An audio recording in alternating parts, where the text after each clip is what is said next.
আমাদের যে ভার্চুয়াল আলোচনার আমাদের বিষয় বঙ্গবন্ধুর কৃষি ভাবনা ও সোনার বাংলা বিনির্মাণ। তো উক্ত ভার্চুয়াল আলোচনা অনুষ্ঠান ঢাকা কলেজের পদার্থবিজ্ঞান বিভাগ কর্তৃক আয়োজিত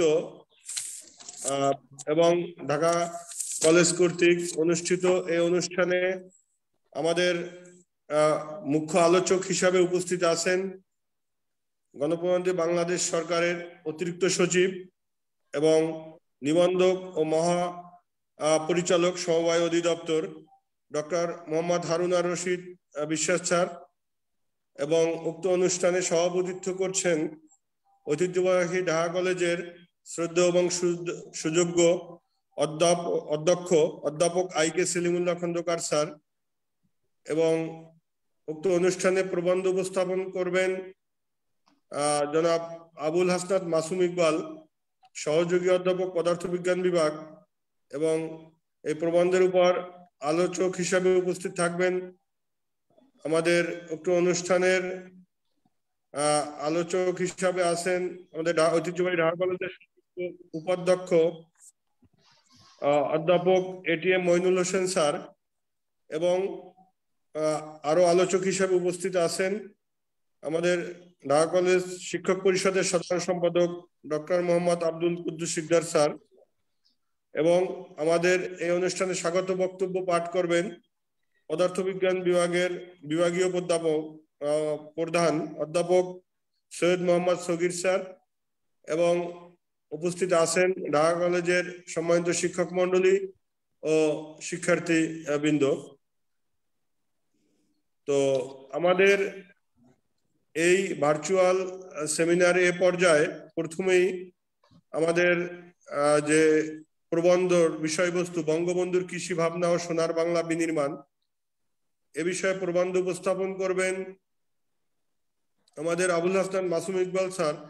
তার আগে আমাদের প্রথমেই স্বাগত বক্তব্য দিবেন আমাদের পদার্থবিজ্ঞান বিভাগের বিভাগীয় প্রধান অধ্যাপক সৈয়দ মোহাম্মদ সগির হোসেন স্যার। স্যারকে আমি বিনীত অনুরোধ করছি যে তার স্বাগত বক্তব্য দেওয়ার জন্য। ধন্যবাদ। আমাকে শোনা যাচ্ছে? জি স্যার। বিসমিল্লাহির রহমানির রহিম। সভ্যতার সুপ্রাচীন কাল থেকে মানুষ অস্তিত্ব রক্ষায় কৃষিকার্যের সূচনা করেছিল এবং আজও সভ্যতার এই চরম উৎকর্ষের যুগে অস্তিত্ব রক্ষার স্বার্থে কৃষিকাজের প্রসার অব্যাহত। বস্তুত একটি জাতির জীবনে স্বাচ্ছন্দ্য ও অর্থনৈতিক মুক্তি অনেকাংশে নির্ভর করে কৃষিকাজের উপর। ক্ষুদ্র একটি জমির দেশ আমাদের বাংলাদেশ। দেশ স্বাধীন করার পর দেশ পুনর্গঠনের সময় সোনার বাংলা বিনির্মাণে হাজার বছরের শ্রেষ্ঠ বাঙালি স্বাধীনতার মহান স্থপতি জাতির জনক বঙ্গবন্ধু শেখ মুজিবুর রহমান উপলব্ধি করতে পেরেছিলেন কৃষক বাঁচলে কৃষি বাঁচবে, কৃষি বাঁচলে দেশ বাঁচবে। এদেশ তার বিশাল ও অব্যাহতভাবে বেড়ে ওঠা জনগণের ক্ষুধার্ত মুখের পর্যাপ্ত সুষম খাদ্যের চাহিদা মেটাতে হলে একটি সঠিক পরিকল্পনা নিয়ে এগোতে হবে। এই চিন্তা থেকে তিনি কৃষি যান্ত্রিকীকরণ, সবুজ বিপ্লব, অধিক খাদ্য ফলাও কর্মসূচি, স্বল্পমেয়াদী কৃষি ঋণ, উন্নত জাতের বীজ, সার, কীটনাশক আমদানি এবং কৃষি গবেষণার উপর গুরুত্ব আরোপ করেন। বঙ্গবন্ধুর এই সুদূর প্রসারী এবং দূরদৃষ্টি সম্পন্ন ভাবনার ফলে বঙ্গবন্ধু কন্যা শেখ হাসিনার নেতৃত্বে দেশ আজ খাদ্যে স্বয়ংসম্পূর্ণ। প্রচলিত কৃষি যন্ত্রপাতির বদলে কৃষি আজ যন্ত্র নির্ভর। কৃষি গবেষণায় দেশ আজ বিশ্ব দরবারে সুপ্রতিষ্ঠিত। স্বাধীনতার সুবর্ণ জয়ন্তীতে পদার্থবিজ্ঞান বিভাগের সার্বিক ব্যবস্থাপনায় ঢাকা কলেজ কর্তৃক আয়োজিত বঙ্গবন্ধুর কৃষি ভাবনা এবং সোনার বাংলা বিনির্মাণ শীর্ষক সেমিনারের সভাপতি ঢাকা কলেজের সুযোগ্য অধ্যক্ষ প্রফেসর আইকে সেলিমুল্লাহ খন্দকার, প্রবন্ধ উপস্থাপক ঢাকা কলেজের পদার্থবিজ্ঞান বিভাগের সহযোগী অধ্যাপক জনাব আবুল হাসনাত মাসুম ইকবাল, মুখ্য আলোচক নিবন্ধক এবং মহাপরিচালক সমবায় অধিদপ্তর ডক্টর হারুন রশিদ বিশ্বাস, আলোচক ডক্টর আব্দুল কুদ্দুস শিকদার, সম্পাদক শিক্ষক পরিষদ, আলোচক জনাব এটিএম মইনুল হোসেন, উপাধ্যক্ষ ঢাকা কলেজ, বিভিন্ন বিভাগের প্রধান, আমার সুপ্রিয় সহকর্মীবৃন্দ, ছাত্রবৃন্দ এবং সুধীবৃন্দ যারা এই অনুষ্ঠানে যুক্ত আছেন, সবাইকে পদার্থবিজ্ঞান বিভাগের পক্ষ থেকে জানাই সুস্বাগতম। আশা করি এই সেমিনারে অংশগ্রহণের মাধ্যমে আমরা বঙ্গবন্ধুর সঠিক দিক নির্দেশনার কারণে স্বাধীনতা সুবর্ণ জয়ন্তীতে কৃষিক্ষেত্রে আমাদের অগ্রগতির নানা অবদানাদি এবং আমাদের জ্ঞান ভান্ডার আরো সমৃদ্ধ হবে।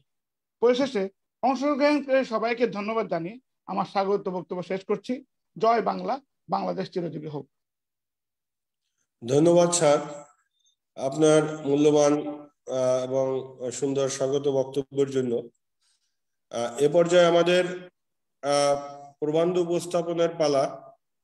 জাতির পিতা বঙ্গবন্ধুর সোনার বাংলায় যে কৃষি ছিল আমাদের মুখ্য একটি বিষয়, তো এই বিষয়ে তার যে কৃষি ভাবনা এবং বর্তমান যে সোনার বাংলা বিনির্মাণে তার কি ভূমিকা এবং আমরা কি অর্জন করতে পেরেছি, এ বিষয়ে প্রবন্ধ উপস্থাপন করবেন আমাদের ঢাকা কলেজের পদার্থবিজ্ঞান বিভাগের সহযোগী অধ্যাপক জনাব আবুল হাসনাত মাসুম ইকবাল। তো স্যারকে এই শিরোনামে প্রবন্ধ উপস্থাপনের জন্য বিনীত অনুরোধ করছি। ধন্যবাদ। আমি আমাদের আজকের যে সেমিনারের বিষয়বস্তু বঙ্গবন্ধুর কৃষি ভাবনা ও সোনার বাংলা বিনির্মাণ, এটার উপরে প্রবন্ধ সবার সামনে উপস্থাপন করছি। বাংলাদেশের অর্থনীতিতে কৃষির গুরুত্ব অপরিসীম। এদেশের সংস্কৃতি, সামাজিক রীতিনীতি এবং সার্বিক জীবন প্রবাহ কৃষিকে কেন্দ্র করে আবর্তিত হয়। বাংলাদেশ এখনো গ্রামীণ বাংলাদেশ, পল্লী বাংলাদেশ, কেননা এদেশের 60 থেকে 70% মানুষ এখনো গ্রামে বাস করে। বাংলাদেশের জাতীয় আয়ের 13.6% আসে কৃষি থেকে। কৃষিতে 41% মানুষের কর্মসংস্থান হয়। কৃষি বাংলাদেশের 16.5 কোটি মানুষের শুধু খাদ্য ও পুষ্টির নিশ্চয়তা বিধান করে না, বিভিন্ন শিল্পের কাঁচামালের যোগানও দেয়। কৃষি প্রধান বাংলাদেশের সার্বিক অর্থনৈতিক উন্নয়নে কৃষি অদূর ভবিষ্যতে গুরুত্বপূর্ণ ভূমিকা রাখবে। কৃষি অর্থনীতির 4টি মূল উপখাত ফসল, প্রাণী সম্পদ, মৎস্য ও বন বাংলাদেশে উল্লেখযোগ্যভাবে বিদ্যমান। বঙ্গবন্ধু শেখ মুজিবুর রহমান কৈশোর তরুণ বয়স থেকে বাংলার কৃষকের দৈন্য স্বচক্ষে দেখেছেন, যা বঙ্গবন্ধুর হৃদয়ে গভীরভাবে রেখাপাত করে। তাই আমরা দেখি বঙ্গবন্ধুর সারা রাজনৈতিক জীবনে কৃষক ও কৃষির উন্নয়ন ও কল্যাণ ভাবনা নিবিড়ভাবে কাজ করেছে। বাংলার দুঃখী মানুষ, কৃষক, শ্রমিকের জন্য বঙ্গবন্ধুর ভালোবাসা ছিল অকৃত্রিম। বঙ্গবন্ধুর সময়কালীন এবং তার পরবর্তীতে কৃষি যাত্রাকে আমি 3টি ভাগে ভাগ করেছি। একটা হচ্ছে মুক্তিযুদ্ধ পূর্ববর্তী সময়কাল, মুক্তিযুদ্ধ পরবর্তী সময়কাল এবং বর্তমান সময়কাল। কৃষি ও কৃষকের কল্যাণে বঙ্গবন্ধুর প্রয়াস, পাকিস্তান পর্ব। 50-এর দশকে বঙ্গবন্ধু শেখ মুজিবুর রহমান পাকিস্তানের পার্লামেন্টে কৃষক ও কৃষি উন্নয়নের কথা বলতেন অত্যন্ত জোরালো ভাবে। পাকিস্তানের 1954 সালে নির্বাচনে যুক্ত ফ্রন্টের 21 দফায় কৃষি উন্নয়ন, পাটের মূল্য, বন্যা নিয়ন্ত্রণ ইত্যাদি বিষয় সবিশেষ গুরুত্ব পায়। 1970 সালের 29 অক্টোবর প্রাক নির্বাচনী বক্তৃতায় বঙ্গবন্ধু বলেছিলেন, প্রকৃত প্রস্তাবে আমাদের গোটা কৃষি ব্যবস্থার বিপ্লবের সূচনা অত্যাবশ্যক। পশ্চিম পাকিস্তানের জমিদারি, জায়গিরদারি, সর্দারি প্রথার অবশ্যই বিলুপ্তি সাধন করতে হবে। প্রকৃত কৃষকের স্বার্থে গোটা ভূমি ব্যবস্থার পুনর্বিন্যাস সাধনের প্রয়োজন দেখা দিয়েছে। ভূমি দখলের সর্বোচ্চ সীমা অবশ্যই নির্ধারণ করে দিতে হবে। তিনি আরো বলেন, ভূমি রাজস্বের চাপে নিষ্পৃষ্ট কৃষক কুলে ঋণ ভার লাঘবের জন্য অবিলম্বে আমরা 25 বিঘা পর্যন্ত জমির খাজনা বিলোপ এবং বকেয়া খাজনা মওকুফ করার প্রস্তাব করছি। আমরা বর্তমান ভূমি রাজস্ব প্রথা তুলে দেবার কথা বলছি। প্রাকৃতিক সম্পদের সর্বাধিক উন্নয়নের জন্য বৈজ্ঞানিক তৎপরতা চালাতে হবে। অগ্রাধিকারের ভিত্তিতে আমাদের বনজ সম্পদ, ফলের চাষ, গো সম্পদ, হাঁস মুরগির চাষ, সর্বোপরি মৎস্য চাষের ব্যবস্থা করতে হবে। পাকিস্তানের জাতীয় পরিষদের নির্বাচন উপলক্ষে 28 অক্টোবর 1970 বঙ্গবন্ধু জাতির উদ্দেশ্যে ভাষণ দেন। ভাষণে তিনি বলেন, এ যাবৎ বাংলার সোনালী আঁশ পাটের প্রতি ক্ষমাহীন অবজ্ঞা প্রদর্শন করা হয়েছে। 9 মাস ব্যাপী একটি রক্তক্ষয়ী যুদ্ধের মাধ্যমে বাংলাদেশ স্বাধীন হওয়ার পর 1972 সালের 26শে মার্চ বাংলাদেশের প্রথম স্বাধীনতা দিবসে তিনি বলেন, আমাদের চাষি হলো সবচেয়ে দুঃখী ও নির্যাতিত, এবং তাদের অবস্থার উন্নতির জন্য আমাদের উদ্যোগের বিরাট অংশ অবশ্যই তাদের পেছনে নিয়োজিত করতে হবে। 60-এর দশকে দক্ষিণ পূর্ব এশিয়া ও দক্ষিণ এশিয়ার অনেক দেশে আধুনিক চাষাবাদের মাধ্যমে কৃষি উৎপাদন বৃদ্ধির জন্য সবুজ বিপ্লব শুরু হলেও তার ছোঁয়া পাকিস্তানি শাসক গোষ্ঠী বাংলাদেশের মাটিতে লাগতে দেয়নি। স্বাধীন বাংলাদেশের সরকার গঠনের পরপরই বঙ্গবন্ধু উৎপাদন বৃদ্ধির লক্ষ্যে সবুজ বিপ্লবের ডাক দেন। স্বাধীনতা আন্দোলনে অনেক স্লোগানের মধ্যে মুক্তিযোদ্ধাদের একটি স্লোগান ছিল, বাংলার প্রতি ঘর ভরে দিতে চাই মোরা অন্নে। এই স্লোগান তখন কৃষক, শ্রমিক, মেহনতি মানুষকে দেশপ্রেমে উদ্বুদ্ধ করেছিল। বহু কাঙ্ক্ষিত স্বাধীনতা অর্জনের পর যুদ্ধ বিধ্বস্ত দেশে বঙ্গবন্ধু তাই সর্বপ্রথম সবুজ বিপ্লবের ডাক দিয়েছিলেন। স্বাধীন বাংলাদেশে বঙ্গবন্ধুর কৃষি উন্নয়ন উদ্যোগ। বঙ্গবন্ধুর উন্নয়ন পরিকল্পনা আর তার পরিপ্রেক্ষিতগুলো ছিল: 1. বঙ্গবন্ধু কৃষকদের 25 বিঘা পর্যন্ত জমির খাজনা মওকুফ করেন। এ কারণে কৃষিকাজে জড়িতরা উপকৃত হয়েছেন। খাজনা দেওয়ার অক্ষমতা ও জটিলতা হতে মুক্ত হয়ে কৃষকরা আনন্দে কাজ করে গেছেন। বঙ্গবন্ধু আমলে খাজনা আদায় থেকে সহজে মুক্ত হয়েছিলেন। 2. পাকিস্তানি শাসন আমলে রুজু করা 10 লাখ সার্টিফিকেট মামলা থেকে কৃষকদের মুক্তি দেন এবং তাদের সব বকেয়া ঋণ সুদ সহ মওকুফ করে দেওয়া হয়। 3. অর্থনৈতিক উন্নতির অন্যতম উপায় সম্পদের সুষম বন্টন। বঙ্গবন্ধু সম্পদের সুষম বন্টনে উৎসাহিত করেছিলেন। বঙ্গবন্ধু এক ব্যক্তির নামে 100 বিঘার উপরে জমি থাকতে নিরুৎসাহিত করেছিলেন। অতিরিক্ত জমি ভূমিহীনদের মাঝে বন্টন করে ভূমিহীনদের চাষাবাদ করার সুযোগ তৈরি করে দেন। এভাবে কৃষি উন্নয়নকে ত্বরান্বিত করেছিলেন। পুঁজিবাদী সাম্য ব্যবস্থা নিরুৎসাহিত করেছিলেন। 4. গ্রাম্য সমাজ ভিত্তিক গরিব কৃষকদের সহযোগিতার জন্য সদ্য মুক্ত ঋণের ব্যবস্থা করেছিলেন। 5. স্বাধীনতা পরবর্তী সময়ে প্রায় 22 লাখের বেশি কৃষক পরিবারকে পুনর্বাসন করেছিলেন। 6. কৃষি ও কৃষকদের উন্নয়নে তিনি প্রথম বাজেটে কৃষি খাতে ভর্তুকির ব্যবস্থা করেন। বাজেটে ভর্তুকি দিয়ে বিনামূল্যে কীটনাশক ও সার সরবরাহ করেন। ফলে 1972 থেকে 1975 সালে কৃষি উৎপাদনে অতীতের যে কোনো সময় থেকে অনেক বেশি উৎপাদিত হয়েছিল। ইউনিয়ন পর্যায়ে কৃষি কর্মী নিয়োগ করেছিলেন। 6. কৃষি ও কৃষকের উন্নয়ন। 7. কৃষি পণ্য বিশেষ করে ধান, পাট, তামাক, আখের ন্যায্য মূল্য নিশ্চিত করতে ন্যূনতম ন্যায্য মূল্য বেঁধে দিয়েছিলেন। গরিব কৃষকদের রেশনের ব্যবস্থা করেছিলেন। সবুজ বিপ্লব কর্মসূচির আওতায় খাদ্য ঘাটতি কমিয়ে আনার উদ্যোগ গ্রহণ করেছিলেন। বঙ্গবন্ধু বিশ্ব ব্যাংক ও শিল্পায়ন প্রবন্ধে দেখতে পাই, বঙ্গবন্ধু বলেছেন, শ্মশান হওয়া বাংলাকে তিনি সোনার বাংলায় গড়ে তুলতে চান। বঙ্গবন্ধু প্রথম বাজেটে কৃষি খাতে সর্বোচ্চ বরাদ্দ রাখার ব্যবস্থা করেছিলেন। 21 দফার প্রতিটি দফায় ছিল কোনো না কোনো ভাবে কৃষি ও কৃষকের মঙ্গলকামী। কৃষির উন্নতির জন্য সমবায় কৃষি ব্যবস্থার প্রবর্তন করেন। বন্যা ও খরার হাত থেকে কৃষককে রক্ষার জন্য বিভিন্ন ব্যবস্থা গ্রহণ করেন। সরকারি ইজারাদারি প্রথা বিলুপ্ত করেন। দেশ স্বাধীন হওয়ার আগে কৃষি গবেষণার বিভিন্ন প্রতিষ্ঠানের মাঝে সমন্বয়ের জন্য কোনো শীর্ষ প্রতিষ্ঠান ছিল না। 1973 সালে বঙ্গবন্ধু কৃষি গবেষণা কাউন্সিল প্রতিষ্ঠা করেন। ধান গবেষণা ইনস্টিটিউট ব্রি 1970 সালে প্রতিষ্ঠিত হলেও এর আইনগত কাঠামো দিয়ে পূর্ণাঙ্গ প্রতিষ্ঠানের রূপ দেন তিনি। আজকের স্বায়ত্ত শাসিত বাংলাদেশ কৃষি গবেষণা ইনস্টিটিউট বাড়ি 1973 সালের অর্ডিন্যান্সের মাধ্যমে আইনগত কাঠামো পায়। পাশাপাশি বাংলাদেশ কৃষি উন্নয়ন কর্পোরেশন, কৃষি সম্প্রসারণ অধিদপ্তর, উদ্যান উন্নয়ন বোর্ড, তুলা উন্নয়ন বোর্ড, বীজ প্রত্যয়ন সংস্থা, মৎস্য উন্নয়ন কর্পোরেশন ইত্যাদি প্রতিষ্ঠানের গোড়াপত্তন বা কাঠামোগত উন্নয়নে বঙ্গবন্ধুর হাত দিয়ে শুরু হয়। 1973 সালের 13 ফেব্রুয়ারি বঙ্গবন্ধুর বাংলাদেশে কৃষি বিশ্ববিদ্যালয়ের চত্বরে গমন একটি চিরস্মরণীয় ঘটনা। তিনি উপলব্ধি করেছিলেন সবুজ বিপ্লব ও কৃষি বিপ্লবের বাস্তবায়নে কঠোর পরিশ্রমী কৃষি চাষীদের সঙ্গে সঙ্গে মেধাবী কৃষিবিদদেরও প্রয়োজন হবে। মেধাবী ছাত্রদের কৃষি শিক্ষায় আকর্ষণ করার জন্য কৃষিবিদদের তিনি প্রথম শ্রেণীর চাকরির মর্যাদা দিয়েছিলেন।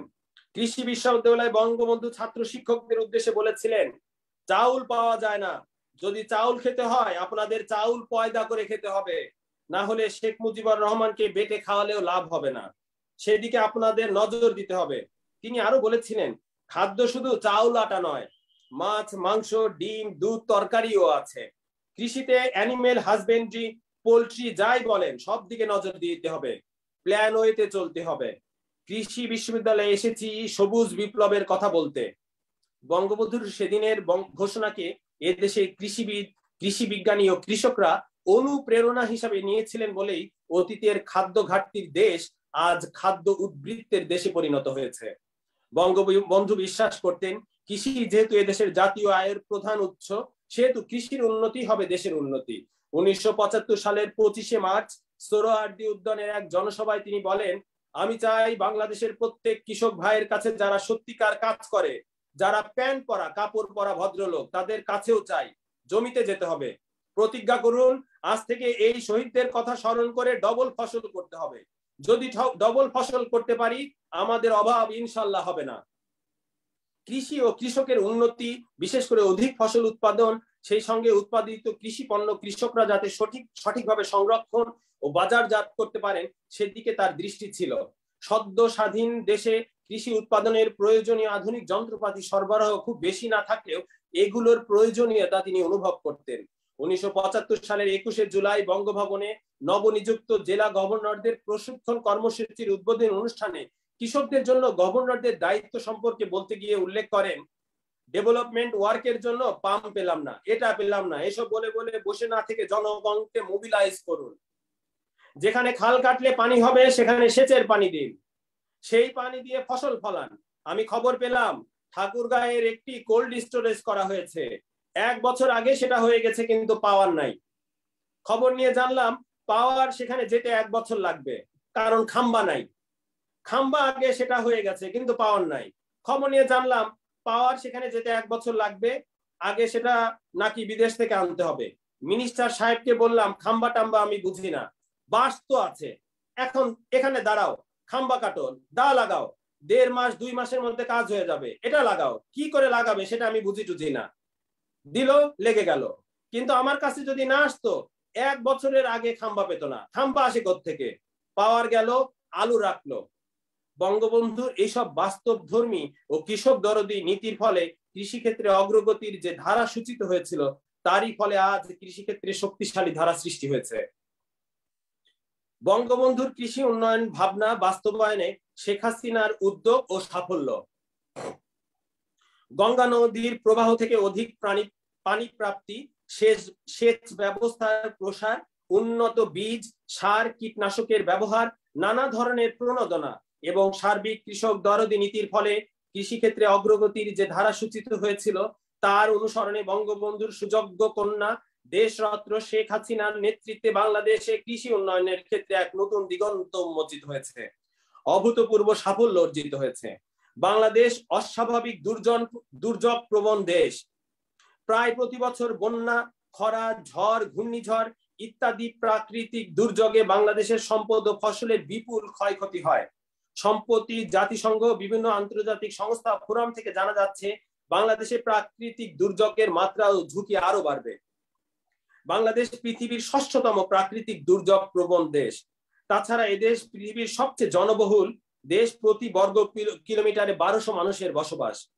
একটি দেশের খাদ্য উৎপাদনের জন্য সবচেয়ে বড় সম্পদ হলো সে দেশের চাষাবাদের ভূমি ও পানি।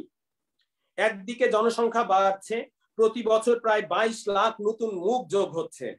অন্যদিকে শহর সৃষ্টি, শিল্প কারখানা নির্মাণ, বাড়িঘর তৈরি ও বিভিন্ন উন্নয়ন কর্মকাণ্ডের কারণে আবাদি জমির পরিমাণ অস্বাভাবিকভাবে কমে যাচ্ছে। 1971-72 সালে মাথাপিছু জমির পরিমাণ যেখানে ছিল 28%, তা কমে এখন দাঁড়িয়েছে মাত্র 10%। কৃষি উন্নয়নে আগে বিদেশি সাহায্য পাওয়া যেত ওডির 18 থেকে 20%, যা কমে হয়েছে 4%-এরও কম। দেশ অর্থনৈতিকভাবে উন্নত হয়, মানুষের পুষ্টি ও খাদ্য চাহিদা বৃদ্ধি পাচ্ছে, যা পূরণের জন্য খাদ্য উৎপাদন বৃদ্ধি করতে হবে অব্যাহতভাবে। উল্লেখিত প্রতিকূল বিষয়গুলো বিবেচনা নিয়ে পুষ্টি ও খাদ্য নিরাপত্তা অর্জন এবং তা টেকসই রাখা বাংলাদেশের জন্য খুবই কঠিন চ্যালেঞ্জ। কৃষি উৎপাদন বৃদ্ধি করে খাদ্য নিরাপত্তা নিশ্চিত করে আওয়ামী লীগ সরকারের প্রধান অগ্রাধিকার কর্মসূচি হিসাবে বিভিন্ন কর্মকাণ্ড বাস্তবায়ন শুরু হয়েছে। মাত্র 5 বছরে উন্নয়নকরণ, অর্থনীতি ও সামাজিক ক্ষেত্রে অর্জিত হয় চমকপ্রদ সাফল্য। প্রথমবারের মতো দেশে খাদ্য আত্মনির্ভরশীলতা অর্জন করে। 2001 সালে নির্বাচনের আগে দেশে 40 লাখ টন খাদ্য উদ্বৃত্ত হয়। জননেত্রী শেখ হাসিনা জাতিসংঘের খাদ্য ও কৃষি সংস্থা কর্তৃক সেরেস পদকে ভূষিত হন। এরই মধ্যে খাদ্য নিরাপত্তা, দারিদ্র বিমোচন সহ এমডিজির সব লক্ষ্যমাত্রা বাংলাদেশ সফলভাবে অর্জন করেছে। বাংলাদেশের ভবিষ্যৎ উন্নয়ন পরিকল্পনায় টেকসই উন্নয়ন লক্ষ্যমাত্রা এসডিজি গুরুত্ব সবিশেষ বিবেচনায় নিয়ে সপ্তম পঞ্চবার্ষিকী পরিকল্পনার সঙ্গে সমন্বিত করা হয়েছে। দারিদ্র্য বিমোচন করে দুঃখী মানুষের মুখে হাসি ফোটানো আওয়ামী লীগের গুরুত্বপূর্ণ অগ্রাধিকার প্রাপ্ত লক্ষ্যমাত্রার অন্যতম। দারিদ্র্য বিমোচনের কৌশল হচ্ছে কৃষি ও পল্লী জীবনে গতিশীলতা। কৃষি দারিদ্র্য বিমোচনের সবচেয়ে বড় চাবিকাঠি। এ লক্ষ্যে ফসলের উন্নত জাত উদ্ভাবন ও বীজ সরবরাহ, কৃষি উপকরণ প্রণোদনা প্রদান, সারের সুষম ব্যবহার নিশ্চিতকরণ, কৃষি উপকরণ সহায়তা কার্ড প্রবর্তন এবং 10 টাকায় ব্যাংক হিসাব খোলা, কৃষি খাতের উন্নয়নে সাশ্রয়ী মূল্যে বিদ্যুৎ সুবিধা প্রদান, জলাবদ্ধতা দূরীকরণ ও সেচ সুবিধা প্রদানের মাধ্যমে কৃষি জমির আওতা সম্প্রসারণ, কৃষকের ডাটাবেস তৈরিকরণ, প্রশিক্ষণ, শস্য বহুমুখীকরণ, কৃষি পণ্যের প্রক্রিয়াজাত বাজারজাতের সহায়ক পরিবেশ সৃজন, কৃষি পুনর্বাসন সহায়তা প্রদান, কৃষি গবেষণার মাধ্যমে উন্নত প্রযুক্তি উদ্ভাবন, বৈশ্বিক জলবায়ু পরিবর্তনের সঙ্গে খাপ খাওয়ার জন্য উপযুক্ত কৃষি উপযুক্ত উদ্ভাবন, কৃষি গবেষণার জন্য এন্ডাউমেন্ট ফান্ড মঞ্জুর এবং উৎপাদন বৃদ্ধি ও মাটির স্বাস্থ্য রক্ষার্থে জৈব সার ব্যবহার বৃদ্ধি ইত্যাদি কার্যক্রমে প্রতি বছর অব্যাহতভাবে করা হচ্ছে। ফলে কৃষি খাতে ঈর্ষণীয় সাফল্য অর্জন হয়েছে। ডাল, শাকসবজি, ফলমূল, তেল ইত্যাদি ফসলের উৎপাদন উল্লেখযোগ্য হারে বেড়েছে। বাংলাদেশে আজ বিশ্বে ধান উৎপাদনে সম্প্রতি ইন্দোনেশিয়াকে পিছনে ফেলে তৃতীয়, আম উৎপাদনে সপ্তম, আলু ও পেয়ারা উৎপাদনে অষ্টম, সবজি উৎপাদনে তৃতীয় স্থান অর্জনকারী দেশ। গবেষণা, গবাদি পশু পাখির টিকা উৎপাদন, চিকিৎসা সেবা প্রদান, কৃত্রিম প্রজননের মাধ্যমে জাত উন্নয়ন, বাণিজ্যিক ভিত্তিতে দুধ, ডিম, হাঁস ও মুরগি ও গবাদি পশুর ফার্ম, মৎস্য চাষের খামার স্থাপন কার্যক্রমে সর্বাত্মক সহযোগিতা দেওয়া হচ্ছে। বিপন্নপ্রায় মৎস্য প্রজাতির সংরক্ষণ, প্রজনন ও বংশবৃদ্ধির জন্য মুক্ত জলাশয়ে অভয় আশ্রম স্থাপনের কার্যক্রম চলছে। মৎস্য ও প্রাণী সম্পদের উন্নয়নে গবেষণা কার্যক্রম বহুলাংশে বৃদ্ধি করা হয়েছে। মাছ, দুধ, ডিম, হাঁস, মুরগি ও গবাদি পশুর বাণিজ্যিক উৎপাদন বৃদ্ধি ও দেশের চাহিদা মিটিয়ে বিদেশে রপ্তানির জন্য উৎপাদক পর্যায়ে রাজস্ব আর্থিক সুবিধা দেওয়া হচ্ছে। বর্তমান সরকার যে কল্যাণধর্মী ও কৃষক বান্ধব উন্নয়ন নীতি কৌশল গ্রহণ করেছে তা বঙ্গবন্ধুর কৃষি ভাবনারই প্রতিফলন। দেশের অধিকাংশ মানুষ প্রত্যক্ষ ও পরোক্ষভাবে কৃষির সঙ্গে জড়িত। সেদিকে খেয়াল রেখেই বর্তমানে অংশগ্রহণমূলক উন্নয়ন পরিকল্পনা প্রণয়ন করা হয়েছে, যাতে সুবিধা বঞ্চিত এই সম্ভাবনাময় জনশক্তিকে উন্নয়নের মূল ধারায় সম্পৃক্ত করা যায়। আধুনিক প্রযুক্তি যে আকাশ ছোঁয়া অগ্রগতি হয়েছে তার সুফল কি করে কৃষকের দোরগোড়ায় পৌঁছানো যায় সে ভাবনাও চলছে। কৃষকদের ভূমির অধিকার, ঋণ প্রাপ্তির অধিকার, উৎপাদনের ন্যায্য মূল্য পাওয়ার অধিকার, স্বাস্থ্য সেবা ও সন্তানদের শিক্ষা পাওয়ার অধিকার নিশ্চিতকরণের প্রয়াস অব্যাহত রয়েছে। উপসংহারে এটা বলতে চাই, বঙ্গবন্ধু কৃষি সমবায়ের উপর গুরুত্ব দিয়েছিলেন এবং সমবায় আন্দোলনে কৃষি বিপ্লবের বাস্তবায়নের অন্যতম হাতিয়ার হিসাবে ব্যবহার করতে চেয়েছিলেন। কিন্তু দুঃখজনকভাবে সময়ের কারণে সমবায় নিয়ে তার চিন্তা ভাবনা বাস্তবে রূপ দিতে পারেননি। দেশরত্ন শেখ হাসিনা সমবায় ধারণাকে গ্রামীণ উন্নয়ন ভাবনার সঙ্গে একীভূত করে চালু করেছেন আমার বাড়ি আমার খামার প্রকল্প, যা গ্রামীণ দারিদ্র্য বিমোচন ও দুষ্প্রাপ্য সীমিত সম্পদের ব্যবহার বাড়িয়ে উৎপাদন আয় বৃদ্ধিতে বড় অবদান রাখছে। গ্রামীণ মানুষের সঞ্চিত মূলধন কিভাবে আরো উৎপাদনশীল কাজে বিনিয়োগ করা যায় সেই উদ্দেশ্যে পল্লী সঞ্চয়ন ব্যাংক প্রতিষ্ঠা করা হয়েছে। পল্লী এলাকার মূলধন প্রবাহ ও কর্মসংস্থান সৃষ্টিতে এটা সুদূর প্রসারী অবদান রাখবে। বাংলাদেশের কৃষি উন্নয়নের সাফল্য সারা পৃথিবীতে বহুলভাবে প্রশংসিত ও নন্দিত হচ্ছে। বিভিন্ন আন্তর্জাতিক প্রতিষ্ঠান, খ্যাতনামা বিশ্ববিদ্যালয়, বরেণ্য অর্থনীতিবিদ ও কৃষি বিশেষজ্ঞ ও বিশ্বের গণমাধ্যম বাংলাদেশের উন্নয়নের রোল মডেল হিসেবে অভিহিত করেছেন। উন্নয়ন বিশেষজ্ঞদের মতে খাদ্য উৎপাদনে কাঙ্ক্ষিত সাফল্য অর্জিত না হলে খাদ্য কিনতে বাংলাদেশকে বিপুল পরিমাণ বৈদেশিক মুদ্রা খরচ করতে হতো। অভ্যন্তরীণ আয়ের বেশিরভাগ অংশ ব্যয় হতো খাদ্য আমদানিতে, কিন্তু বর্তমানে উদ্বৃত্ত উৎপাদনের মাধ্যমে বিপুল পরিমাণ বৈদেশিক মুদ্রা সাশ্রয় হচ্ছে। ফলে অভ্যন্তরীণ আয় থেকে পদ্মা সেতু, মেট্রো রেলের মতো বড় বড় উন্নয়ন প্রকল্প গ্রহণ ও বাস্তবায়ন করতে পারছে বাংলাদেশ। দেশের মাথাপিছু জাতীয় আয় জিএনআই এখন $2040 অতিক্রম করেছে। বৈদেশিক মুদ্রা রিজার্ভ এখন $37.287 বিলিয়ন।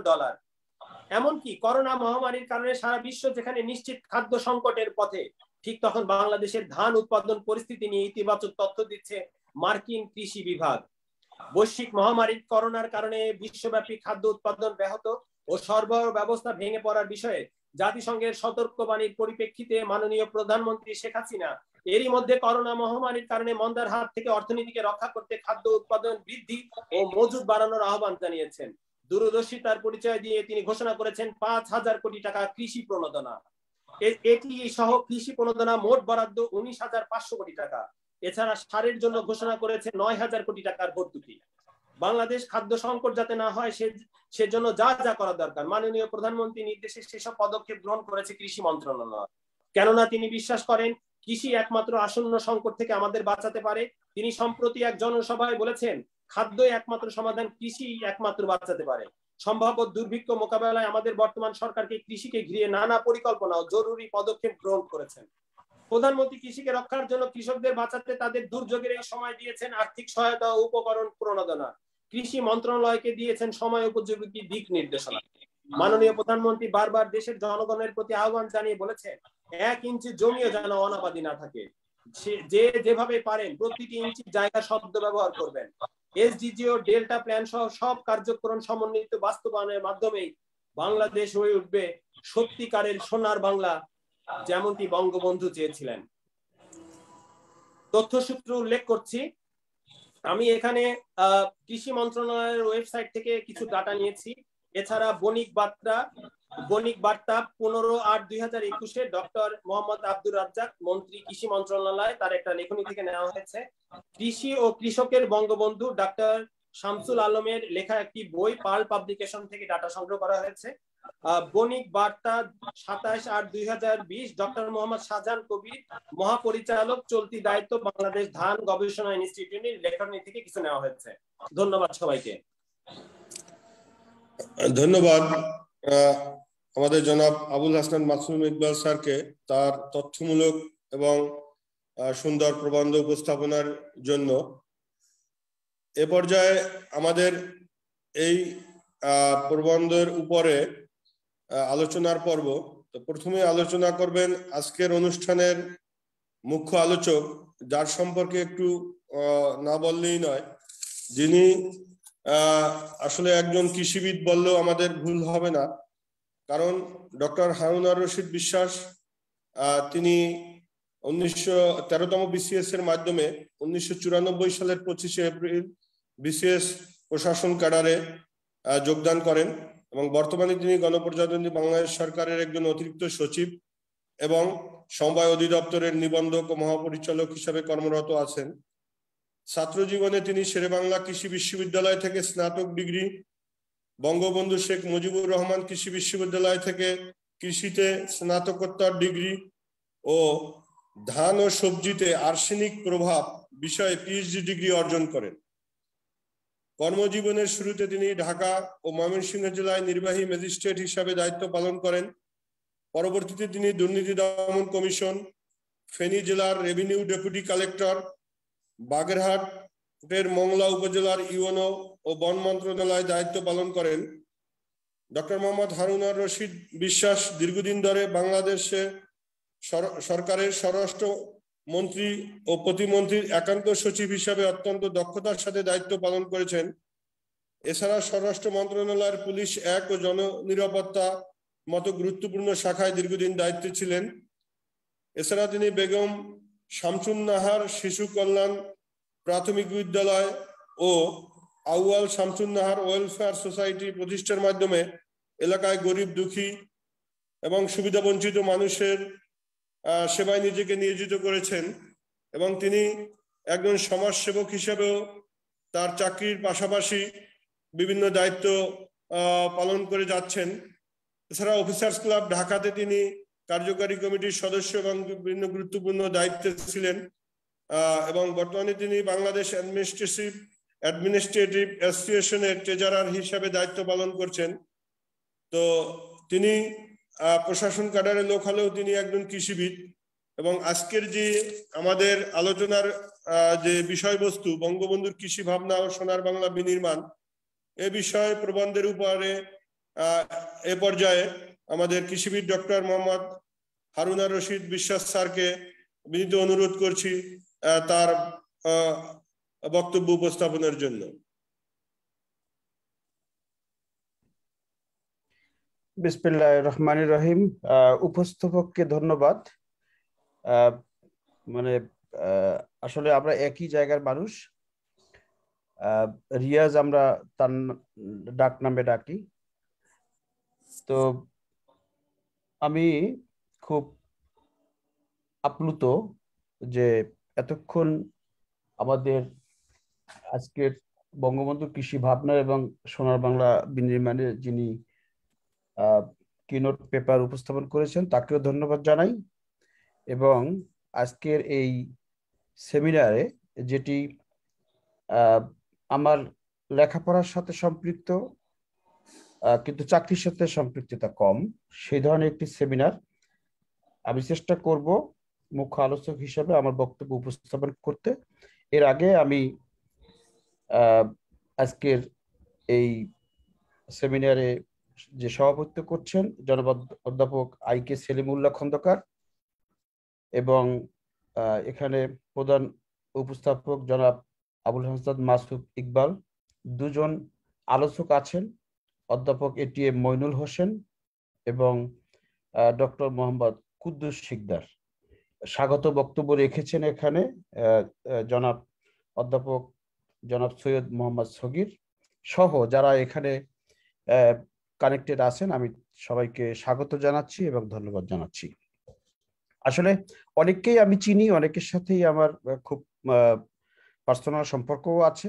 সেই হিসেবে আমি এখানে যেটি উপস্থাপন করব, আমার মনে হয় যে একটি প্রাণবন্ত আলোচনা এখানে অনুষ্ঠিত হবে। আমি আলোচনার শুরুতে আবার ধন্যবাদ জানাচ্ছি যে সমসাময়িক নয়, একটি পুরনো ইস্যু কৃষি এবং বাংলাদেশের সাথে যেটির একেবারেই ওতপ্রোতভাবে জড়িত। কারণ আপনারা জানেন যে বাংলাদেশ আসলে একটি কৃষি প্রধান দেশ, একটি বদ্বীপ অঞ্চল, একটি ডেল্টা অঞ্চল, পলিমাটির অঞ্চল এবং বলতে পারেন একটি বঙ্গোপসাগরের ঘেঁষা একটি দেশ, যেখানে প্রতিনিয়ত বিভিন্ন ধরনের দুর্যোগ হয়ে থাকে এবং দুর্যোগের মাধ্যমে আমরা যেমন ক্ষতিগ্রস্ত হই, তেমন এই দুর্যোগের মাধ্যমে আমরা আবার আমাদের কৃষি উৎপাদনে অনেক সময় অনেক সুবিধা আমরা পেয়ে থাকি। সেই ধরনের একটি বিষয় এবং সেটিকে সামনে রেখে আমাদের জাতির পিতা, হাজার বছরের শ্রেষ্ঠ বাঙালি বঙ্গবন্ধু সেই কৃষি নিয়ে কি ভেবেছেন এবং কিভাবে ওনার শাহাদাত বরণের পূর্ব পর্যন্ত উনি কিভাবে এটাকে দেখেছেন, ভেবেছেন এবং পরবর্তী সময় উনি যে সোনার বাংলা চেয়েছেন, কৃষিভিত্তিক একটি দেশকে উন্নত দেশে পরিণত করার মাধ্যমে সেই সোনার বাংলা বিনির্মাণের যে চিন্তা তার ছিলেন এবং পরবর্তী সময় মাননীয় প্রধানমন্ত্রী সেটিকে যতটুকু এগিয়ে নিচ্ছেন এবং সামনে নিবেন, তার উপর ভিত্তি করে আজকের যে সেমিনারের মূল বিষয় রচিত হয়েছে সেটি রচনা করেছেন আবুল হাসান মাসুদ ইকবাল। আমি তাকে আন্তরিক ধন্যবাদ জানাচ্ছি, কারণ কৃষির একজন ছাত্র হিসেবে আমার কাছে মনে হয়েছে যে আমার পাঠ্য এবং পুঁথিগত যে বিদ্যা তার বাইরেও হাসানাত অনেক কিছু নিয়ে এসেছেন এবং যেটি আমি বলবো যে খুবই সুন্দরভাবে সেই বঙ্গবন্ধুর আমলে বঙ্গবন্ধুর কি ভাবনা ছিল এবং পরবর্তী সময় কিভাবে মাননীয় প্রধানমন্ত্রী তথা আওয়ামী লীগ সরকার কিভাবে সেটিকে সোনার বাংলায় রূপান্তর করার যে প্রচেষ্টা এবং কর্মসূচি নিয়েছেন, সেগুলো তিনি খুব চমৎকারভাবে এখানে বর্ণনা করেছেন। আমি তাকে ধন্যবাদ জানাই এই ধরনের একটি কিনোট পেপার উপস্থাপনের জন্য। এবং ঢাকা কলেজ একটি ঐতিহ্যবাহী কলেজ এবং সেই ঢাকা কলেজে একটি সেমিনার, সেই সেমিনারের একটি বিষয়ের উপরে আমাকে মুখ্য আলোচক হিসেবে এখানে অংশগ্রহণ করার জন্য যারা সুযোগ দিয়েছেন আমি তাদেরকে ধন্যবাদ জানাই। এখানে একটি বিষয় আপনারা খেয়াল করবেন যে বঙ্গবন্ধুর এই কৃষি ভাবনা বা বঙ্গবন্ধু যে কৃষির মাধ্যমে কৃষি কে আধুনিকীকরণ থেকে শুরু করে কৃষির বিভিন্ন প্রযুক্তি ব্যবহারের মাধ্যমে যে সোনার বাংলা রূপান্তর করতে চেয়েছিলেন, সেই ভাবনা কিন্তু বঙ্গবন্ধুর অনেক আগের। আপনারা জানেন যে 1954 সালে বঙ্গবন্ধু কিন্তু কৃষি ও সমবায় মন্ত্রী ছিলেন এবং সে কৃষি এবং সমবায় মন্ত্রী থাকাকালেই বঙ্গবন্ধু কিন্তু কৃষির উপরে তার যে ভাবনা, তার যে দর্শন, সেটি প্রয়োগ করেন। পরবর্তী সময় আপনারা জানেন যে বঙ্গবন্ধুর সেই মন্ত্রিত্বর পরে যুক্তফ্রন্টের কৃষিমন্ত্রী ছিলেন। তারপরে যে ইতিহাস, সেই ইতিহাসগুলো আপনাদের আমাদের সকলেরই জানা আছে। আমি অত দূর পর্যন্ত বলতে গেলে অনেক সময় নষ্ট হবে। আমি শুধু বলবো যে আমাদের স্বাধীনতা লাভের পরে বঙ্গবন্ধু যে নিজে ক্ষমতাবান হয়ে, অর্থাৎ সদ্য স্বাধীন দেশের নেতা হিসেবে তিনি কৃষিকে কিভাবে দেখেছেন, তার একটি ব্যাখ্যা বা বক্তব্য আমি দেওয়ার চেষ্টা করব। যুদ্ধ বিধ্বস্ত দেশ, সেটি পরিণত হয়েছে এরকমের একটি অবস্থা। আপনারা সবাই টর্নেডো দেখেছেন।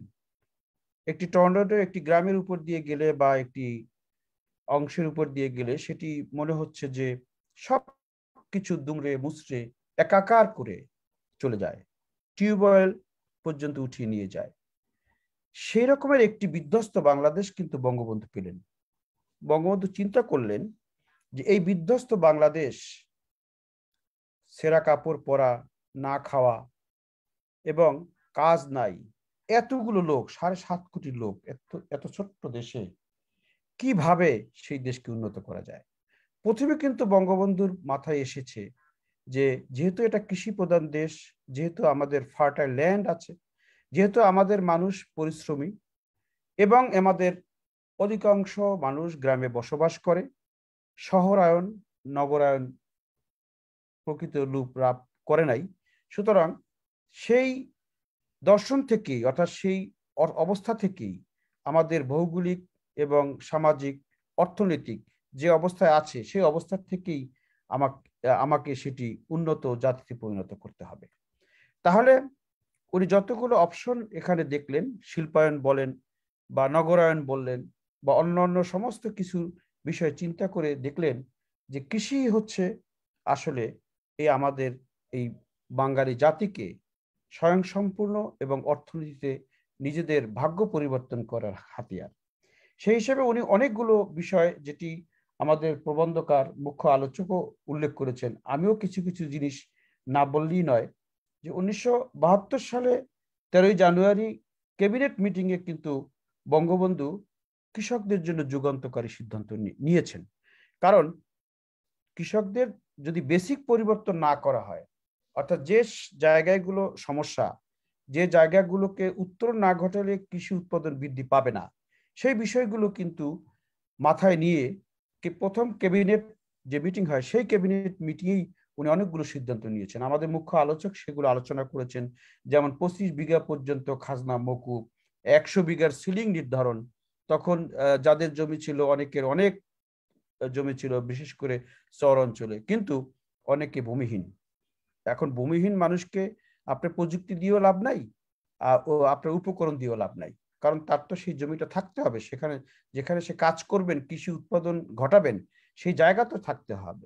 এবং বঙ্গবন্ধু চিন্তা করেছেন, আমি এই সিলিংটা দেওয়ার পরে যে জমি তার উদ্বৃত্ত থাকবে, সেগুলো কিন্তু খাস জমিতে রূপান্তর করব এবং খাস জমি রূপান্তর করে সেগুলো আমি ভূমিহীনদের মধ্যে বিতরণ করব। কিন্তু সেই জায়গাটিতে বঙ্গবন্ধু অতটা মানে সফল হওয়ার আগেই তো বঙ্গবন্ধুর আর সেই সময়টাই পান নাই। পরবর্তী সময় খাস জমি বন্দোবস্তের ব্যাপারে কি হয়েছে সেটি আপনারা সবাই জানেন, আমি সময় পাইলে সেটি উল্লেখ করব। আবার দেখবেন বঙ্গবন্ধু এই বিষয়ে কিন্তু বলতে গিয়ে 1971 সালের 3রা জানুয়ারি বিজয়ের পরে ইনি বলেছেন যে আইয়ুবী আমলে বাস্তহারা হয়েছে বাংলার মানুষ, জমিগুলো সব বন্টন করা হয়েছে ভুরিয়ালাদের কাজে। ভুরিয়ালা বলতে বঙ্গবন্ধু যাদেরকে বুঝিয়েছেন, সেটা আমাদের দেশে তথাকথিত হোয়াইট কলার পিপল। তদন্ত করে এদের কাছ থেকে খাস জমি কেড়ে নিয়ে তা বন্টন করা হবে বাস্তুহারাদের মধ্যে। কত জোরালো বক্তব্য বঙ্গবন্ধু তখন কৃষি এবং কৃষির উন্নয়নের জন্য দিয়েছেন, এবং পরবর্তী সময় তিনি সেটি করেছেন এবং সেটি আইনে পরিণত করেছেন। বঙ্গবন্ধু এগুলো করার পরে আপনি আরো কতগুলো বিষয়, যেমন আমাদের মুখ্য আলোচক উল্লেখ করেছেন যে জাতীয় সংসদে বক্তৃতা দিয়ে তিনি বলেছেন যে আমি ভিক্ষুকের জাতি হিসেবে আমার এই জাতিকে দেখতে চাই না। আমরা চাই আত্মনির্ভরশীল জাতি হিসাবে পৃথিবীর বুকে মাথা উঁচু করে দাঁড়াক আমাদের এই দেশ। এজন্য দুঃখী মানুষের মুখে হাসি ফোটানো সোনার বাংলা করতে হবে। এই সোনার বাংলা গড়ার যে সূচনা সেটি কিন্তু বঙ্গবন্ধু করে গেছেন। আমরা কিন্তু এখন প্রত্যেকেই বঙ্গবন্ধুর কথা বললে, মাননীয় প্রধানমন্ত্রীর উন্নয়ন ভাবনার কথা বললে, মাননীয় প্রধানমন্ত্রীর সাফল্যের কথা বললে আমরা সোনার বাংলা বিনির্মাণের কথা বলি। সোনার বাংলাটির এই যে সোনার বাংলা কনসেপ্ট, দর্শন, এটি কিন্তু দিয়ে গেছেন বঙ্গবন্ধু। বঙ্গবন্ধু 1972 সালের 30শে জুন জাতীয় সমবায় দিবস, আপনারা জাতীয় সমবায় বা দিবস সমবায় বিষয়ে অতটা ভাবনা আমারও ছিল না। আমি এখানে সমবায় ডিজি হিসেবে জয়েন করার পরে আমি দেখলাম যে সমবায় কর্মকাণ্ডের সাথে কৃষির কর্মকাণ্ড অনেকাংশে জড়িত। 35টি বিষয়ে সমবায় অধিদপ্তর কাজ করে, সমবায় সমিতি করে, তার ভিতরে অধিকাংশই হলো কৃষি। যেমন আছে মৎস্য চাষ, তার ভিতরে আছে বিভিন্ন ধরনের উন্নত জাতের চাষ, তারপরে পাট চাষী সমবায় সমিতি থেকে শুরু করে অনেক ধরনের সমিতি আছে। তখন কিন্তু বঙ্গবন্ধু, আপনারা জানেন কিনা যে দ্বিতীয় বিপ্লবের যে ডাক দিয়েছিলেন বঙ্গবন্ধু 1975 সালের 26শে মার্চ দ্বিতীয় বিপ্লবের ডাক দিয়েছিলেন। এবং দ্বিতীয় বিপ্লবের ডাকে ওনার কতগুলো ঘোষণা ছিলেন, ওনার কত নির্দেশনা ছিলেন। আমরা যেটাকে বর্তমানে বাকশাল বলতে চাই বা বাকশাল বলা হয়, সেটি কিন্তু বঙ্গবন্ধুর দ্বিতীয় বিপ্লবের ডাক। এবং সেই ডাকে কিন্তু বঙ্গবন্ধু সমবায় সমিতি করে কৃষকদের সংগঠিত করতে চেয়েছিলেন। এবং তিনি কিন্তু সেই জাতীয় সমবায় ইউনিয়নে একটি বক্তব্য রেখেছিলেন যে আমার দেশের প্রতিটি মানুষ খাদ্য পাবে, আশ্রয় পাবে, শিক্ষা পাবে, উন্নত জীবনের অধিকারী হবে, এই হচ্ছে আমার স্বপ্ন। এবং সমবায়ের মাধ্যমে গরিব কৃষকরা যৌথভাবে উৎপাদন যন্ত্রের মালিকানা লাভ করবে। দেখেন কত দূরদর্শী চিন্তা ভাবনা বঙ্গবন্ধুর। অর্থাৎ শুধু মাটি থাকলে হবে না, শুধু মানুষ থাকলে হবে না। 7.5 কোটি মানুষ যখন 30 লক্ষ টন খাদ্য ঘাটতি, তখন এই মানুষকে খাওয়ানোর জন্য উন্নত প্রযুক্তি দরকার, উন্নত যন্ত্রপাতি দরকার। তিনি চিন্তা করেছেন। এবং আমার মনে আছে, আমার পরিবারও কৃষিভিত্তিক পরিবার, এবং আমি দেখেছি যে সেই সময় বঙ্গবন্ধুর দেওয়া বিভিন্ন বর্তমান যে আধুনিক যন্ত্রপাতি, অতটা আধুনিক যন্ত্রপাতি তখন ছিল না, কিন্তু তার ভিতরেও নাঙ্গল জোয়াল এর বাইরেও তখন আধুনিক কিছু কৌশলগত যন্ত্রপাতি ছিল। এবং সেটি বিভিন্ন কৃষকদের মধ্যে এবং সমবায়ের মাধ্যমে তিনি বিতরণ করেছেন। বঙ্গবন্ধুর তখনকার কৃষি ভাবনার ভিতরে উন্নত চাষাবাদের কথা ছিল, যান্ত্রিক চাষাবাদের কথা ছিল, এবং সবচেয়ে আশ্চর্যজনক একটি বিষয় যেটি আমরা এখনো বাস্তবায়ন করতে পারি নাই, সেটা হচ্ছে আইলবিহীন কৃষি পদ্ধতি। বঙ্গবন্ধু এই তার 3.5 বছরে যতগুলো বক্তব্য দিয়েছে, আপনি যদি সেই বক্তব্যগুলো বিশ্লেষণ করেন, সেখানে কিন্তু উন্নত কৃষি পদ্ধতির ভিতরে এই আইলবিহীন অর্থাৎ যৌথ খামার ভিত্তিক, আপনারা এইটা শুনেছেন, যৌথ খামার ভিত্তিক কৃষি ব্যবস্থা গড়ে তোলা। তার মানে কি? তার মানে হলো ছোট ছোট যারা কৃষক আছেন তাদের 1 বিঘা 10 শতাংশ 5 শতাংশ জমি, সেই 1 বিঘা 10 শতাংশ 5 শতাংশ জমিতে যখন আপনি হাল চাষ করেন, দেখা যাবে আইলের পাশে এই 3 ফিট 4 ফিট 2 হাত 3 হাত রয়ে গেছে, ওখানে চাষও করা যাচ্ছে না, ওখানে ফসল ফলানো যাচ্ছে না। এবং একটি হিসেবে দেখা গেছে যে যদি আপনি একটা ব্যাপক একটি এলাকার যদি আইলকে তুলে দিতে পারেন এবং সেখানে যদি আপনি চাষাবাদ করেন, দেখা যাবে 30 শতাংশ ফসল এখানে চাষাবাদ ফসল উৎপাদন বৃদ্ধি পেয়েছে।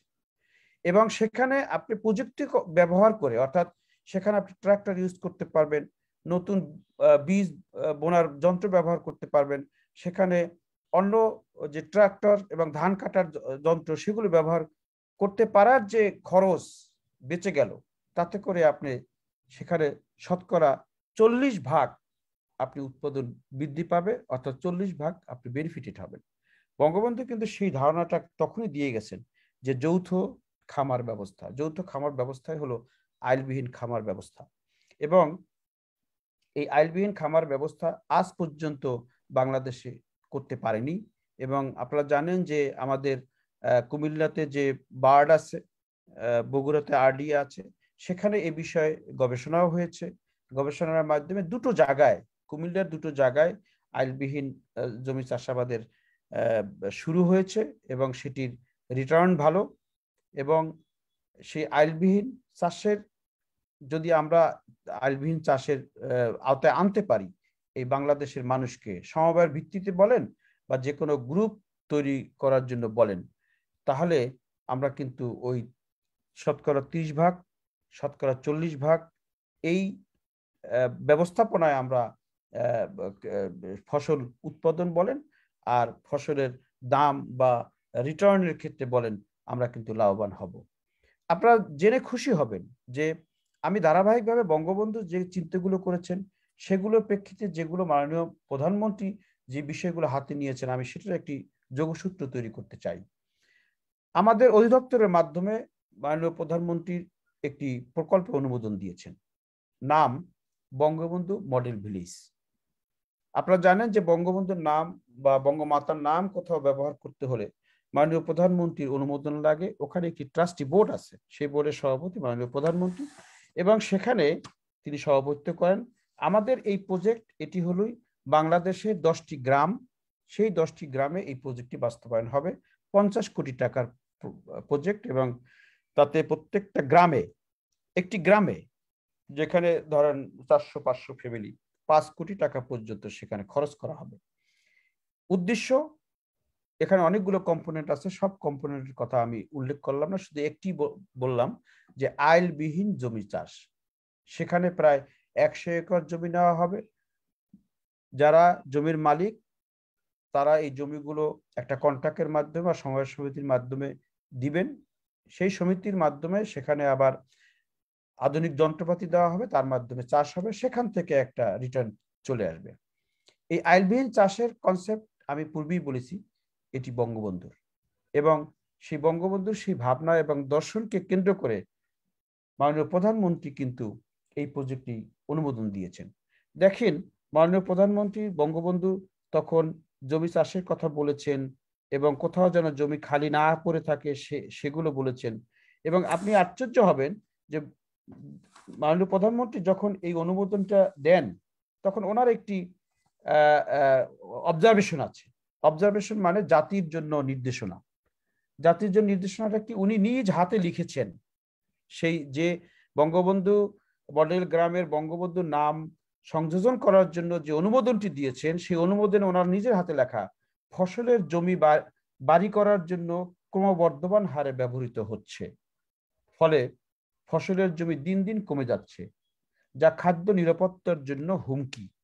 তাই বহুতল ভবন করে গ্রামের ফসলের জমি বসবাসের জন্য ব্যবহার বন্ধ করা যায়। তার মানে হচ্ছে যে মাননীয় প্রধানমন্ত্রী যে কৃষি নীতি করে দিয়েছেন 2018 সালে, সেই কৃষি নীতির ভিতরেও আমরা যে কৃষি জমিগুলো আছে সেগুলো কিন্তু এখন যথেচ্ছা ব্যবহার করছি, বিল্ডিং বানাচ্ছি, নিজে অনেক বড় জায়গায় আমরা থাকবো সেই কারণে ওয়াল করছি, ফসলের জমি বিনষ্ট করে আমরা এগুলো করছি। মাননীয় প্রধানমন্ত্রী কিন্তু সেই জায়গায় গুরুত্ব দিয়েছেন। আমি এখন বঙ্গবন্ধুর এই সব দর্শন যখন বাস্তবায়নের পথে, বঙ্গবন্ধু যখন কৃষক এবং কৃষকদের উন্নতির কথা চিন্তা করে বিভিন্ন ধরনের পদক্ষেপ গ্রহণ করছিলেন, ঠিক তখনই 1975 সালের 15ই আগস্ট জাতির জনককে নির্মমভাবে হত্যা করার পরে বঙ্গবন্ধুর দর্শনকে হত্যা করেন। অর্থাৎ কৃষক এবং কৃষকদের জন্য যেসব কর্মসূচি বঙ্গবন্ধু নিয়েছেন সেই ধারাটাকে তারা হত্যা করেন। তারা কিন্তু চেয়েছেন এদেশের কৃষির যদি কোনো উন্নয়ন না হয়, এদেশের কৃষি যদি যান্ত্রিকীকরণ না হয়, এদেশের কৃষক যদি কোনো নির্দেশনা না থাকে, তাহলেই এদেশের উন্নত হবে না। তাহলে যারা এই দেশকে চান নাই, যারা বঙ্গবন্ধুকে চান নাই, তাদের বঙ্গবন্ধুর হত্যার সাথে সাথে এই জিনিসটি তারা হত্যা করে দেয়। পরবর্তী সময় আপনারা জানেন মাননীয় প্রধানমন্ত্রী আসলেন 2008 সালের নির্বাচনের মাধ্যমে। প্রথমত আসেন 1996 সালে মাননীয় প্রধানমন্ত্রী এসে তার 21 বছর পরের ক্ষমতা গ্রহণ, এবং সেই ক্ষমতা গ্রহণের সাথে সাথে মাননীয় প্রধানমন্ত্রী অনেকগুলো পদক্ষেপ নিয়েছেন। সেই পদক্ষেপ পূর্ণতা লাভের আগেই আবার 5 বছরের জন্য ক্ষমতা থেকে বিচ্যুত হন। তারপরে যখন 2008 সালে মাননীয় প্রধানমন্ত্রী ক্ষমতায় আসেন, তখন কিন্তু একটি নির্বাচনী ইস্তেহার ঘোষণা করে আসেন। আপনি দেখবেন সেই নির্বাচনী ইস্তেহারের ভিতরে অনেক জায়গায় কৃষির কথা বলা আছে, কৃষি গবেষণার কথা বলা আছে, কৃষি সম্প্রসারণের কথা বলা আছে। এবং মাননীয় প্রধানমন্ত্রী ঘোষণা করলেন 2021 সালের রূপকল্প। যেটি ঘোষণা করেছেন সেটি বাস্তবায়িত হয়েছে। আপনারা জানেন জাতিসংঘে কয়েকদিন আগেই এটি বাংলাদেশ একটি উন্নয়নশীল দেশ হিসাবে কয়েকদিন আগেই স্বীকৃতি পেয়েছে। এবং পরবর্তী সময় মাননীয় প্রধানমন্ত্রী আমার এসডিজি, যেটি জাতিসংঘ ঘোষিত এসডিজি 2030, সেটি অ্যাডপ্ট করেছে। এবং সেই অ্যাডপ্ট করার মাধ্যমে 17টি গোল কিন্তু ওখানে আছে। আপনারা সবাই জানেন এসডিতে 17টি গোল আছে। সেখানে প্রায় 5টি গোল, অর্থাৎ অভিষ্ট লক্ষ্য, বাংলায় যেটাকে বলে অভিষ্ট লক্ষ্য নাম্বার 1, 2 এবং 6, অভিষ্ট লক্ষ্য 8, 9 এবং 12 সরাসরি কৃষি তথা কৃষি মন্ত্রণালয়ের সাথে জড়িত। এবং আপনারা জানেন যে 2019 সালে যখন ক্যাবিনেট এই এসডিজি গুলোর সাথে কোন কোন মন্ত্রণালয় সম্পর্কিত, কোন কোন ব্যবস্থাপনার সাথে সম্পর্কিত, শিল্পের সাথে কোনটা সম্পর্কিত, কৃষির সাথে কোনটা, মৎস্যের সাথে কোনটা, সেটি কিন্তু নির্ধারণ করে দিয়েছে। তার অর্থ হচ্ছে যে মাননীয় প্রধানমন্ত্রী যে এসডিজি অ্যাডপ্ট করেছেন, সেখানে কিন্তু কৃষিকে অনেক গুরুত্ব দিয়েছেন, কৃষিকে পুরোটাই গুরুত্ব দিয়েছেন। এরপরে মাননীয় প্রধানমন্ত্রী 2041 সালের উন্নয়ন এবং সমৃদ্ধ বাংলাদেশের যে কনসেপ্ট দিয়েছেন, তার ভিতরে কিন্তু কৃষির কথা আছে। এরপরে দেখেন মাননীয় প্রধানমন্ত্রী 2100 সালের যে বদ্বীপ ডেল্টা প্ল্যান, সেই ডেল্টা প্ল্যানেও কিন্তু কৃষিকে গুরুত্ব দেওয়া হয়েছে। 2100 সালে তো আসলে কেউরই বাঁচার কথা না আমাদের, কিন্তু কে কখন বাঁচবো, আসলে বাঁচবো কিনা, ওই চিন্তা মাননীয় প্রধানমন্ত্রী না করে 2100 সালের যে পরিকল্পনা ঘোষণা করেছেন। এছাড়া কৃষির বাইরেও চতুর্থ শিল্প বিপ্লব যে ঘটবে, সেটি নির্দেশ মাননীয় প্রধানমন্ত্রী দিয়েছেন। মোট কথা হচ্ছে যে বঙ্গবন্ধু মাত্র 3.5 বছরে এই দেশের জন্য আপনি দেখবেন প্রত্যেকটি জায়গায় তার যে নিরলস দেশ গঠনের ভূমিকা, সেটি প্রতিফলিত আছে। কৃষি গবেষণায় বলেন, আমাদের মুখ্য আলোচক বলেছেন যে এদেশের কৃষি গবেষণায় যতগুলো প্রতিষ্ঠান হয়েছে, অনেকগুলোই বঙ্গবন্ধুর আমলে হয়েছে, আর অনেকগুলোই বঙ্গবন্ধুর আমলে রিফর্ম হয়েছে। যেমন বলেছেন, আমার যতটুকু মনে পড়ে, যে ধান গবেষণা হয়তো আগে হয়েছে, কিন্তু ধান গবেষণার আধুনিকায়ন বঙ্গবন্ধুর সময় হয়েছে। কৃষি গবেষণার আধুনিকায়ন বঙ্গবন্ধুর সময় হয়েছে। এবং বঙ্গবন্ধু দেখেন, শুধু কৃষি বলতে তো আমরা শুধু ফসল উৎপাদন বুঝি না। আপনারা জানেন কৃষি উৎপাদনের মধ্যে আমরা মাছ, মাংস, পুষ্টি, প্রোটিন, এগুলো আমরা বুঝি। এবং এগুলো তো আসলে পাশাপাশি এখন দেখবেন যে এই ধান চালের চেয়েও এখন এগুলোর গুরুত্ব পাচ্ছে খাদ্য ভ্যালু হিসেবে, ফুড ভ্যালু হিসেবে।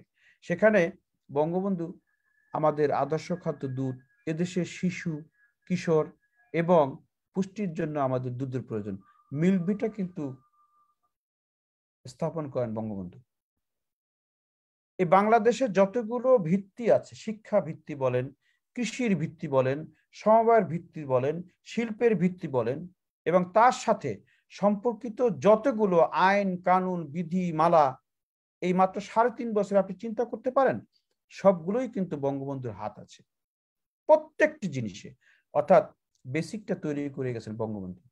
সংবিধানে এই কৃষির মাধ্যমে কৃষকের কথা বলা আছে, বঙ্গবন্ধুর সংবিধান প্রণয়ন করে গেছেন, সেখানে সমস্ত কিছু এখানে অ্যাকুমুলেট করে গিয়েছেন। তো 3.5 বছরে বঙ্গবন্ধু যদি এটি করতে পারতেন, আজ যদি বঙ্গবন্ধু জীবিত থাকতেন, তাহলে সোনার বাংলা বঙ্গবন্ধু নিজেই দেখিয়ে যেতে পারতেন। অনেক চড়াই উত্তরের মাধ্যমে 21 বছর আওয়ামী লীগ ক্ষমতায় ছিলেন না, তারপরে যতদিন আছেন তার ভিতরেই আমরা সোনার বাংলা গড়ার যে স্টেপগুলো মাননীয় প্রধানমন্ত্রী সেট করে দিয়েছেন, আমরা স্টেপ বাই স্টেপ সেই জায়গায় কিন্তু যাচ্ছি। আজকের যে প্রথম স্টেপটি 2021, সেটি কিন্তু অলরেডি অ্যাচিভড। পরবর্তীগুলো আমরা অ্যাচিভ করবো ইনশাল্লাহ। এরকমের বলিষ্ঠ নেতৃত্ব আমাদের উচিত। শুধু কৃষি নয়, আমি কেন পদার্থ বিজ্ঞান কৃষির উপরে সেমিনার করলেন বুঝলাম না। হয়তো আমার কাছে মনে হয় যে যেহেতু কৃষি একটি বিজ্ঞান, পদার্থ একটি বিজ্ঞান, সবকিছু মিলিয়ে এবং এ দেশের যেহেতু ভিত্তি কৃষির উপরে, সেই কারণে কৃষি সম্পর্কেও আমাদের জানা উচিত। বঙ্গবন্ধুর তো শুধু এই একটি বিষয় জানলেই বোঝা যায় যে সে অন্যান্য বিষয়ে মানে বঙ্গবন্ধুর কত দূরদর্শিতা ছিল। আজকে আমরা কৃষির উপরে সেমিনার করছি, সে কারণে বোঝা যাচ্ছে যে বঙ্গবন্ধু কৃষির উপরে কি করেছেন। আপনি আজকে সমবায়ের উপরে সেমিনার করেন, দেখবেন এরকমের অনেক ফ্রিস্তি এসে জমা হবে। আপনি আজকে শিল্পের উপরে সেমিনার করেন, দেখবেন এরকমেরই একটা ফ্রিস্তি এসে আপনার সামনে হাজির হবে। তার অর্থ হচ্ছে 3.5 বছরে একটি মানুষ এই দেশকে আজকের এই পর্যায়ে আনার স্বপ্ন যেটা দেখেছেন, যেটি বাস্তবায়ন করতে পারেন নাই, সেই স্বপ্ন 3.5 বছরে দিয়েছেন। আর যদি এ পর্যন্ত বেঁচে থাকতেন তাহলে আমরা উন্নত দেশে পরিণত হতাম, তাতে কোনো সন্দেহ ছিল না। মাননীয় প্রধানমন্ত্রী কৃষি নীতি করে গিয়েছেন এবং এখানে অনেকগুলো অনুষ্ঠিতির ভিতরে দেখবেন যে এমন কোনো কৃষির উপরে এমন কোনো ইস্যু নেই যেটি এখানে প্রতিফলিত না হয়েছে। কৃষি নীতি করেছেন, সমবায় নীতি করেছেন, সমবায় নীতির ভিতরে কৃষির কথা আছে। এবং আপনারা দেখেন যে একটি জাতি 7.5 কোটি থেকে 17 কোটিতে রূপান্তর হয়েছে, কেউ খাদ্যের কোনো অভাব নেই। আগে আমরা মার কাছে বলতাম, মা ভাত আছে, আছে আর কি আছে, ডাল আছে, আর কিছু নাই, না খাবো না ভাত, কারণ ওই ডাল খেতে খেতে অরুচি ধরে গেছে। আর আজকে গ্রামের যে কোনো পাকঘরে গিয়ে আপনি 2 থেকে 3 রকমের তরকারি পাবেন। আজকের মানুষ খাদ্য পাচ্ছে, অন্ন পাচ্ছে, বাসস্থান পাচ্ছে, বিদেশে পড়ালেখার চিন্তা করছে। যারা আমাদের বয়সী বা আমার চেয়েও পুরানো, তারা কিন্তু এগুলো স্বচক্ষে দেখেছেন। আমরা আজকের এই উন্নত জাতিতে, উন্নয়নশীল জাতিতে পরিণত হয়েছি। এটার জন্য যে নেতৃত্ব প্রয়োজন সেটি দিয়েছেন একদম শুরুতে বঙ্গবন্ধু, এখন দিচ্ছেন মাননীয় প্রধানমন্ত্রী। এবং এটি আর বলার অপেক্ষা রাখে না। আমরা যারা সমাজে চলাফেরা করি তারা দেখি যে একটি হাই ইল্ডিং ভ্যারাইটি বাংলাদেশে ইন্ট্রোডিউস হচ্ছে। সে কারণে আমি যেটি পর্যাপ্ত পরিমাণে চাচ্ছি সেটিই পাচ্ছি। আজকে ধরেন সেই 1972, 73, 74 সালে যদি এই একই অবস্থায় থাকতো, অর্থাৎ একটা পেঁপে গাছে যদি 5টা পেঁপেই ধরতো, এই 100-200 না ধরে, তাহলে কিন্তু ওই পেঁপের ওই স্কারসিটি থেকেই যেত। এক বিঘা জমিতে যদি সেই 5 মণ ধানই হতো, এখন যদি 33 মণের জায়গায়, তাহলে সেই অবস্থায় থেকে যেত। তার অর্থ হচ্ছে যে এই যে কৌশল, কৃষির যান্ত্রিকরণ সবই কিন্তু একই ধারাবাহিকতায় আসছে। অর্থাৎ বঙ্গবন্ধু ইন্ট্রোডিউস করে গেছেন, তিনি দর্শন দিয়ে গেছেন, সেটি বাস্তবায়ন করছেন মাননীয় প্রধানমন্ত্রী। যাই হোক, অনেক আলোচনা করেছি, আপনারা আরো 2 জন আলোচক আছেন, আমি এখানেই শেষ করতে চাই।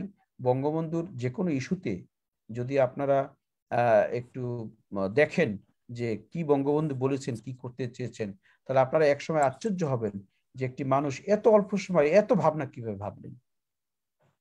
আমাদের এই ভাবনা পরবর্তী সময় আমরা কাজে লাগাবো এবং এদেশের মানুষের, বিশেষ করে প্রান্তিক জনগোষ্ঠীর যদি আপনারা উন্নয়ন চান, আপনারা যদি সমৃদ্ধি চান, আমরা যদি অর্থনৈতিকভাবে তারা সমৃদ্ধ হোক সেটি চাই, তাহলে আমরা বাংলাদেশের সব বিষয়ে, কৃষি বলেন, শিল্প বলেন, সাহিত্য বলেন, সবকিছুতেই আমাদেরকে নজর রাখতে হবে এবং সেটি আমরা রাখবো।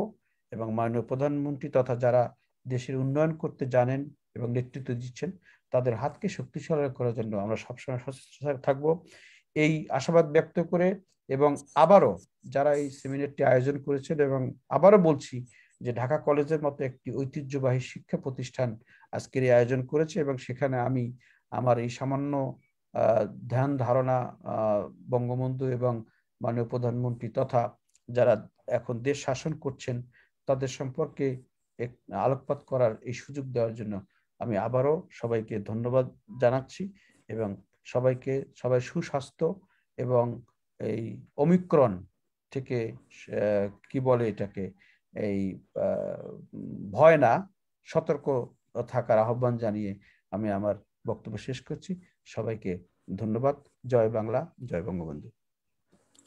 ধন্যবাদ ডক্টর মোহাম্মদ হারুনুর রশিদ বিশ্বাস স্যারকে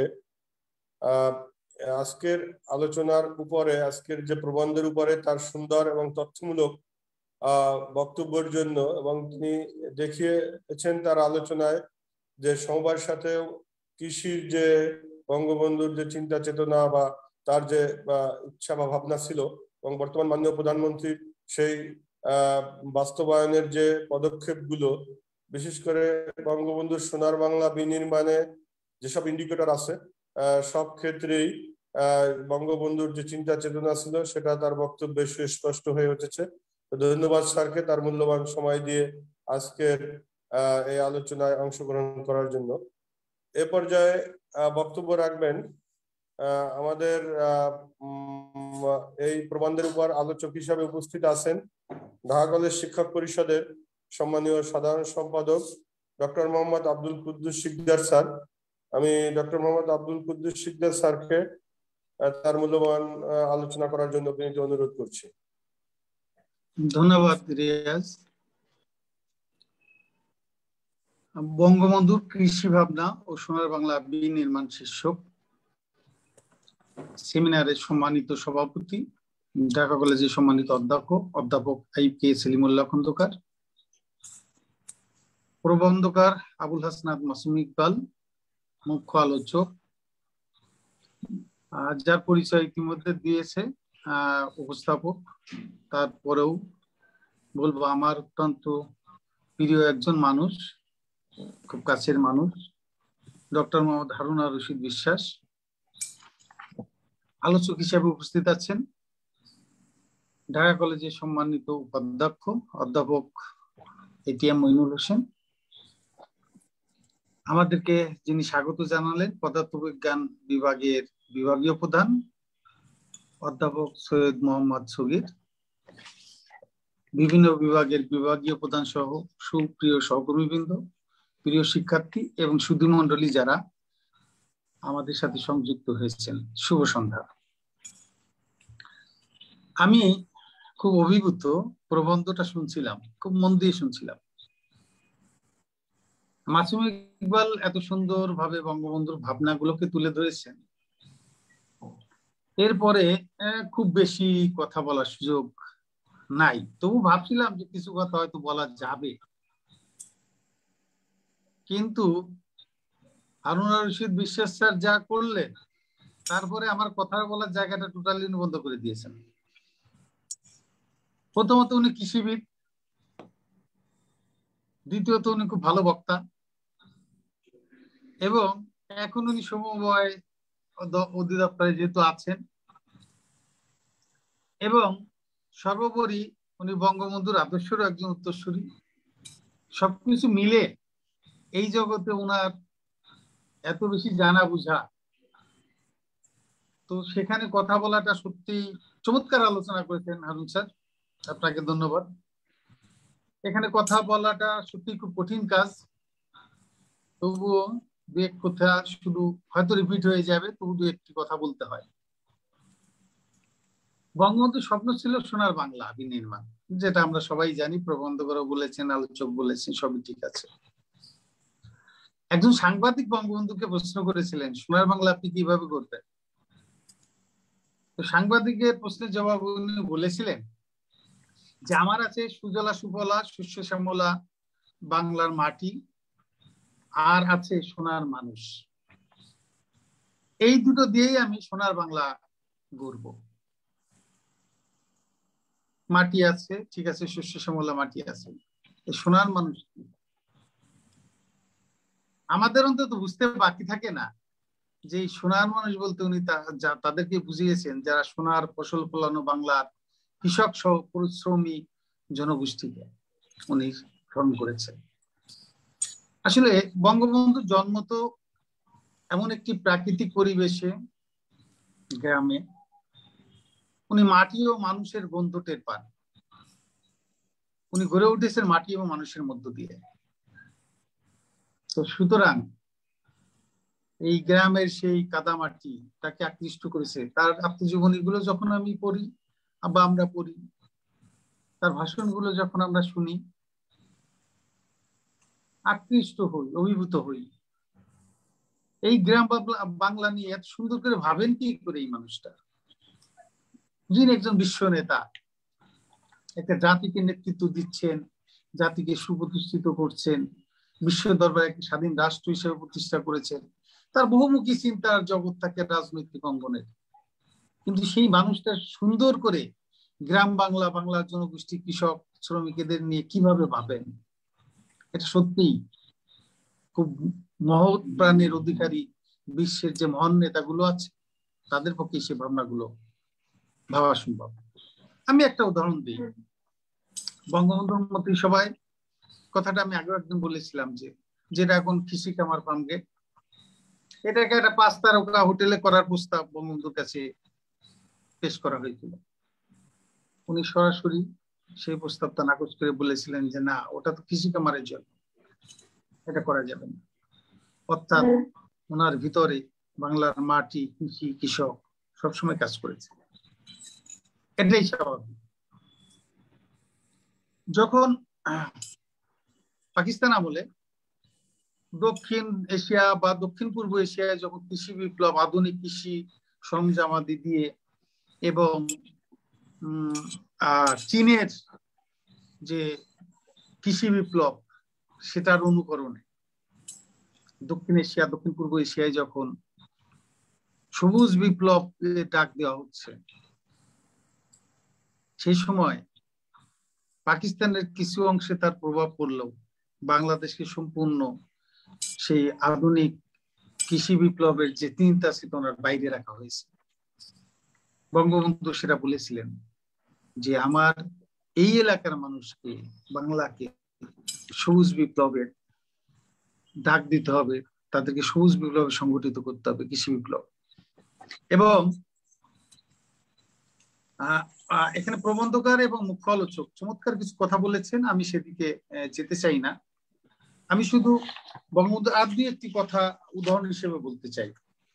যেমন আমাদের মুখ্য আলোচক কৃষি বিশ্ববিদ্যালয়ের ছাত্র, উনি বঙ্গবন্ধু যখন 73 সালের ফেব্রুয়ারিতে কৃষি বিশ্ববিদ্যালয়ে যান, সেখানে উনি একটি কথা বলেছিলেন যে শুধু কাগজ ও কলমে আর বই পড়েই কৃষিকাজ হয় না। শিক্ষার্থীদের উদ্দেশ্যে বলেছিলেন, ছোট ভাইয়েরা তোমরা মনে কিছু করবে না, বই পড়ে তোমরা যা শিখো, গ্রামে যারা অর্থাৎ বুড়ো কৃষকেরা নিজের অভিজ্ঞতায় কম শেখে না। যদি তাদের জিজ্ঞাসা করো এই জমিতে কত কি লাগবে, কতটুকু সার লাগবে, সে নির্ভুল ভাবে বলে দিতে পারবে। তোমরা 5 বছর বই পড়ে যা শিখেছো, তাদের কাছে দেখো সঙ্গে সঙ্গে তোমরা তার উত্তর পেয়ে যাবে। তিনি আরেকটি কথা বলেছিলেন যে আপনাদের কোট প্যান্ট খুলে একটু গ্রামে নামতে হবে, কেমন করে হাল চাষ করতে হয় এই জমিতে, কত ফসল হয় এই জমিতে, কেমন করে লাঙ্গল চষে, কেমন করে বীজ বপন করতে হয়, এইগুলো বই পড়লে হবে না। গ্রামে যে আমার চাষাবাইদের সাথে বসে প্র্যাকটিক্যালি কাজ করে শিখতে হবে।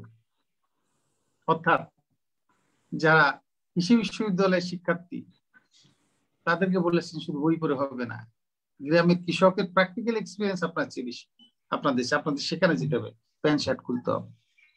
অর্থাৎ তার ভাবনার মধ্যে যে যারা কৃষি নিয়ে অধ্যয়ন করছে, কৃষির উন্নয়নের চেষ্টা করছে, তাদেরকে মাঠে নামাতে হবে, প্র্যাকটিক্যাল জ্ঞান অর্জন করতে হবে।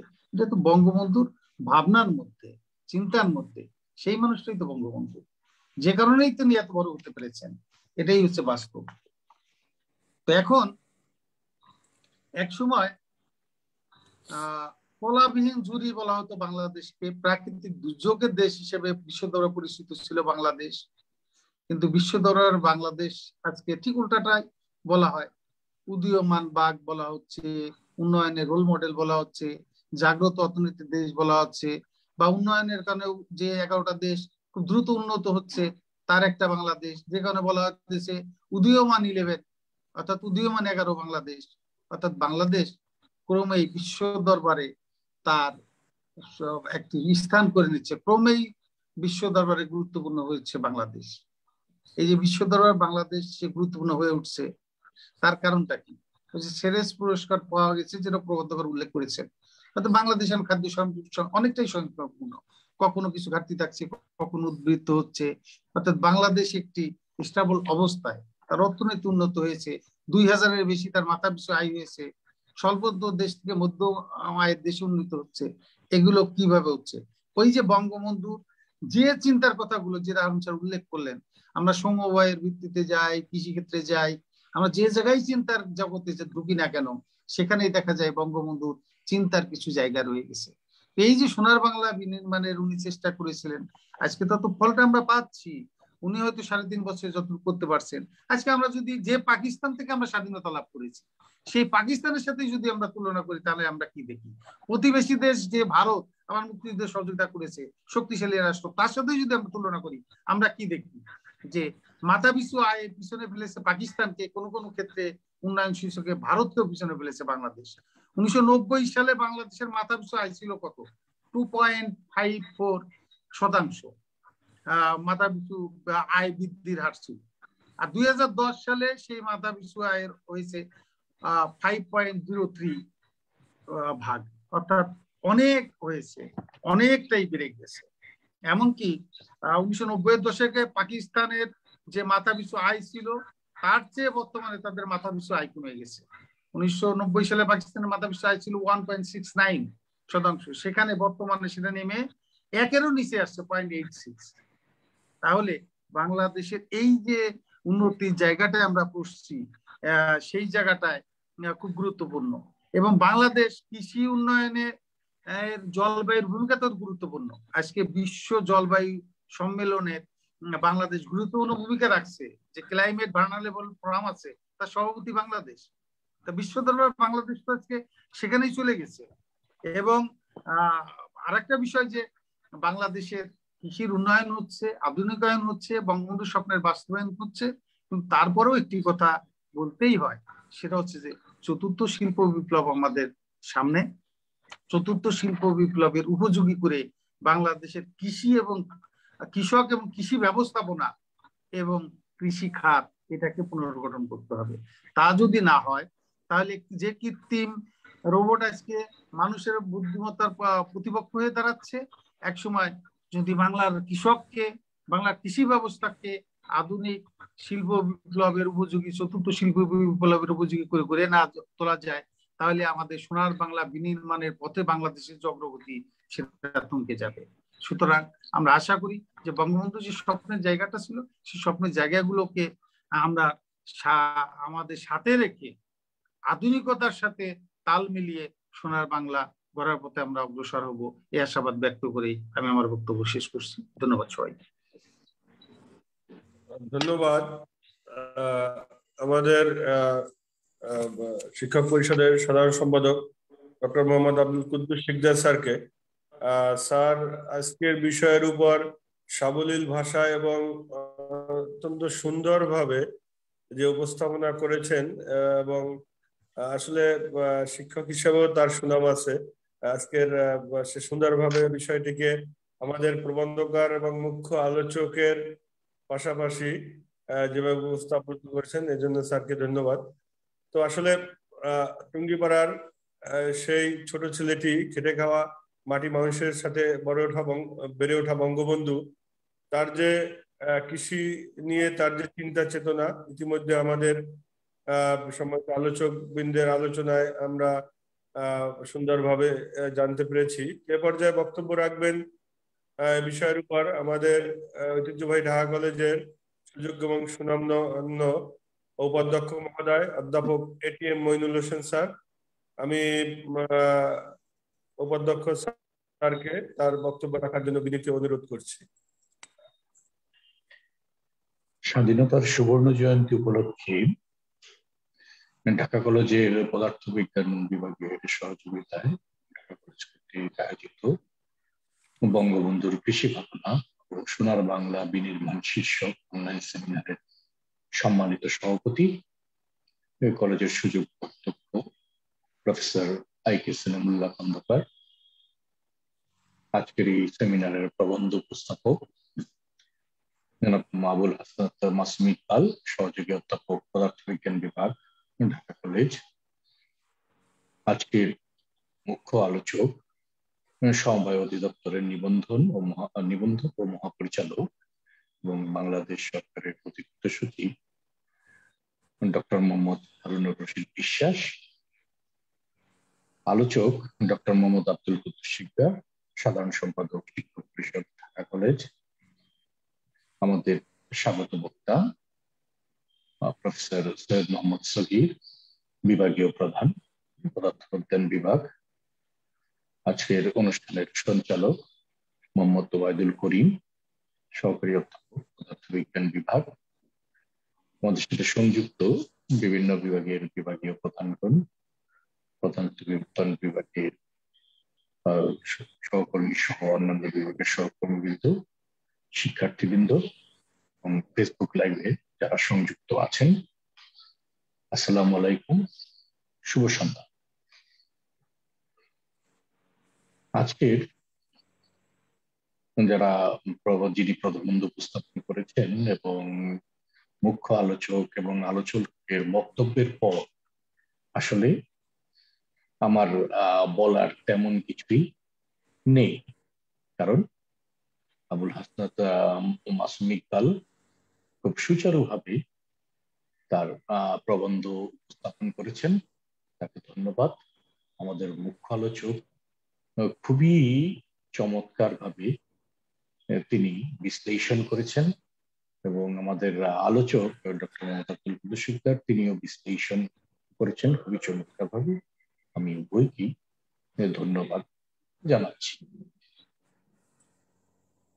বঙ্গবন্ধু গ্রাম বাংলায় জন্মগ্রহণ করেছিলেন। সুজলা সুফলা শস্য শ্যামলা বাংলাদেশ, নদী বিধৌত বাংলাদেশ, যেখানে মাটি অত্যন্ত উর্বর,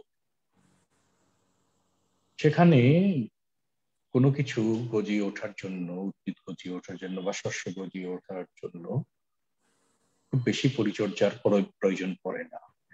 প্রকৃতি নিজেকে মানে বাংলাদেশকে অপার হস্তে দান করেছেন।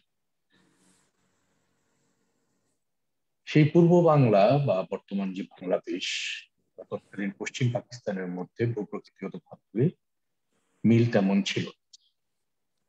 বাংলাদেশ শস্য শ্যামলা ছিল, পশ্চিম পাকিস্তান নদী বিধৌত কিছু অঞ্চল শস্য শ্যামলা ছিল, বা অঞ্চল উৎপাদন ছিল না। বঙ্গবন্ধু তার জীবন, তার চারিপাশ সবকিছু দিয়ে বুঝতে পেরেছিলেন যে বাংলার মূল চালিকা শক্তি হচ্ছে এই অঞ্চলের কৃষকগণ এবং কৃষি হচ্ছে বাঙালির মূল হাতিয়ার। তিনি সারা জীবন এই গ্রাম বাংলার কৃষকদের জন্য কাজ করেছেন। চাওয়া পাওয়া সেটাকে তিনি বুঝেছেন এবং তাদের উন্নতির জন্য চেষ্টা করেছেন। গ্রাম বাংলার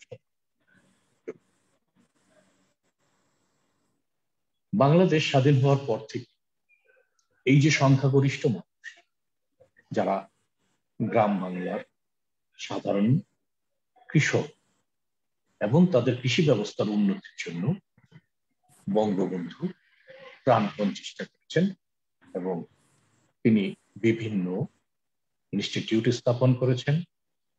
তিনি কৃষি ক্ষেত্রে সবুজ বিপ্লবের ডাক দিয়েছেন। তিনি কৃষিকে যান্ত্রিকীকরণের প্রচেষ্টা চালিয়েছেন। যুদ্ধবিধ্বস্ত বাংলাদেশে সেই কার্যক্রমগুলি পরিচালনার জন্য বঙ্গবন্ধু খুব একটা বেশি সময় পান, কিন্তু তার সুযোগ্য কন্যা মাননীয় প্রধানমন্ত্রী শেখ হাসিনার হাত ধরে বাংলাদেশ কৃষিক্ষেত্রে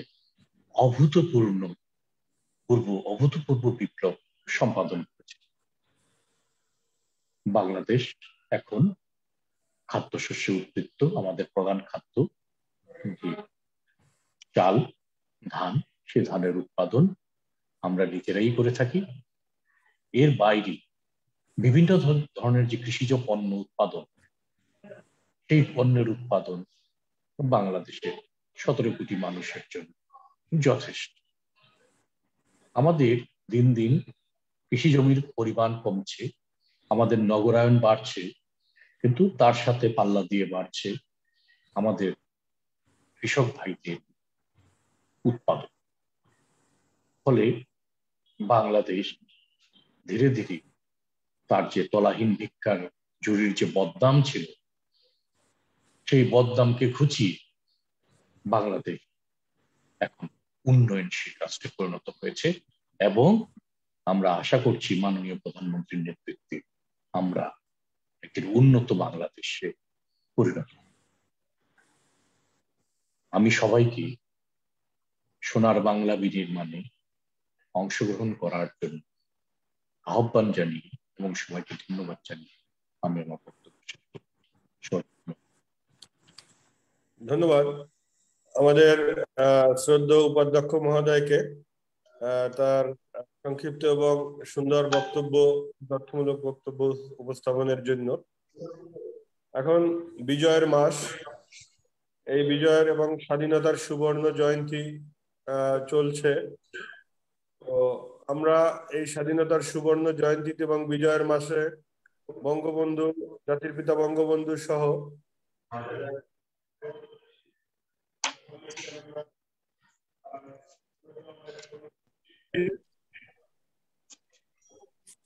এর পাশাপাশি আমাদের 3 লাখ শহীদ, 30 লাখ শহীদ এবং 3 লাখ মা বোন যাদের ইজ্জতের বিনিময়ে আমাদের অর্জিত স্বাধীনতা, সকলকে স্মরণ করতে শ্রদ্ধা ভরে আমাদের আজকের এই আলোচনা পর্বের শেষ পর্যায়ে আমরা আছি।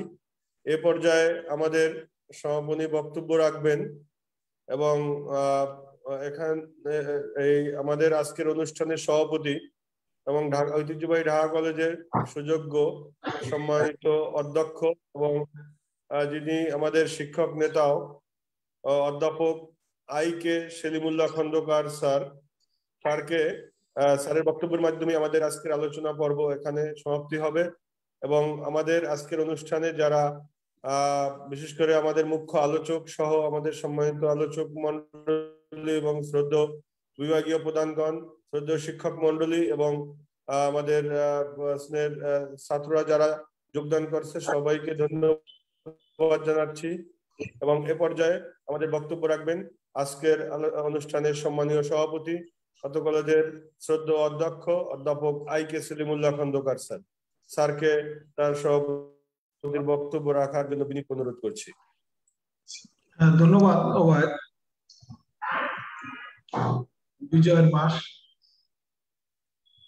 আমি সবাইকে স্বাধীনতার সুবর্ণ জয়ন্তী শুভেচ্ছা জানাচ্ছি।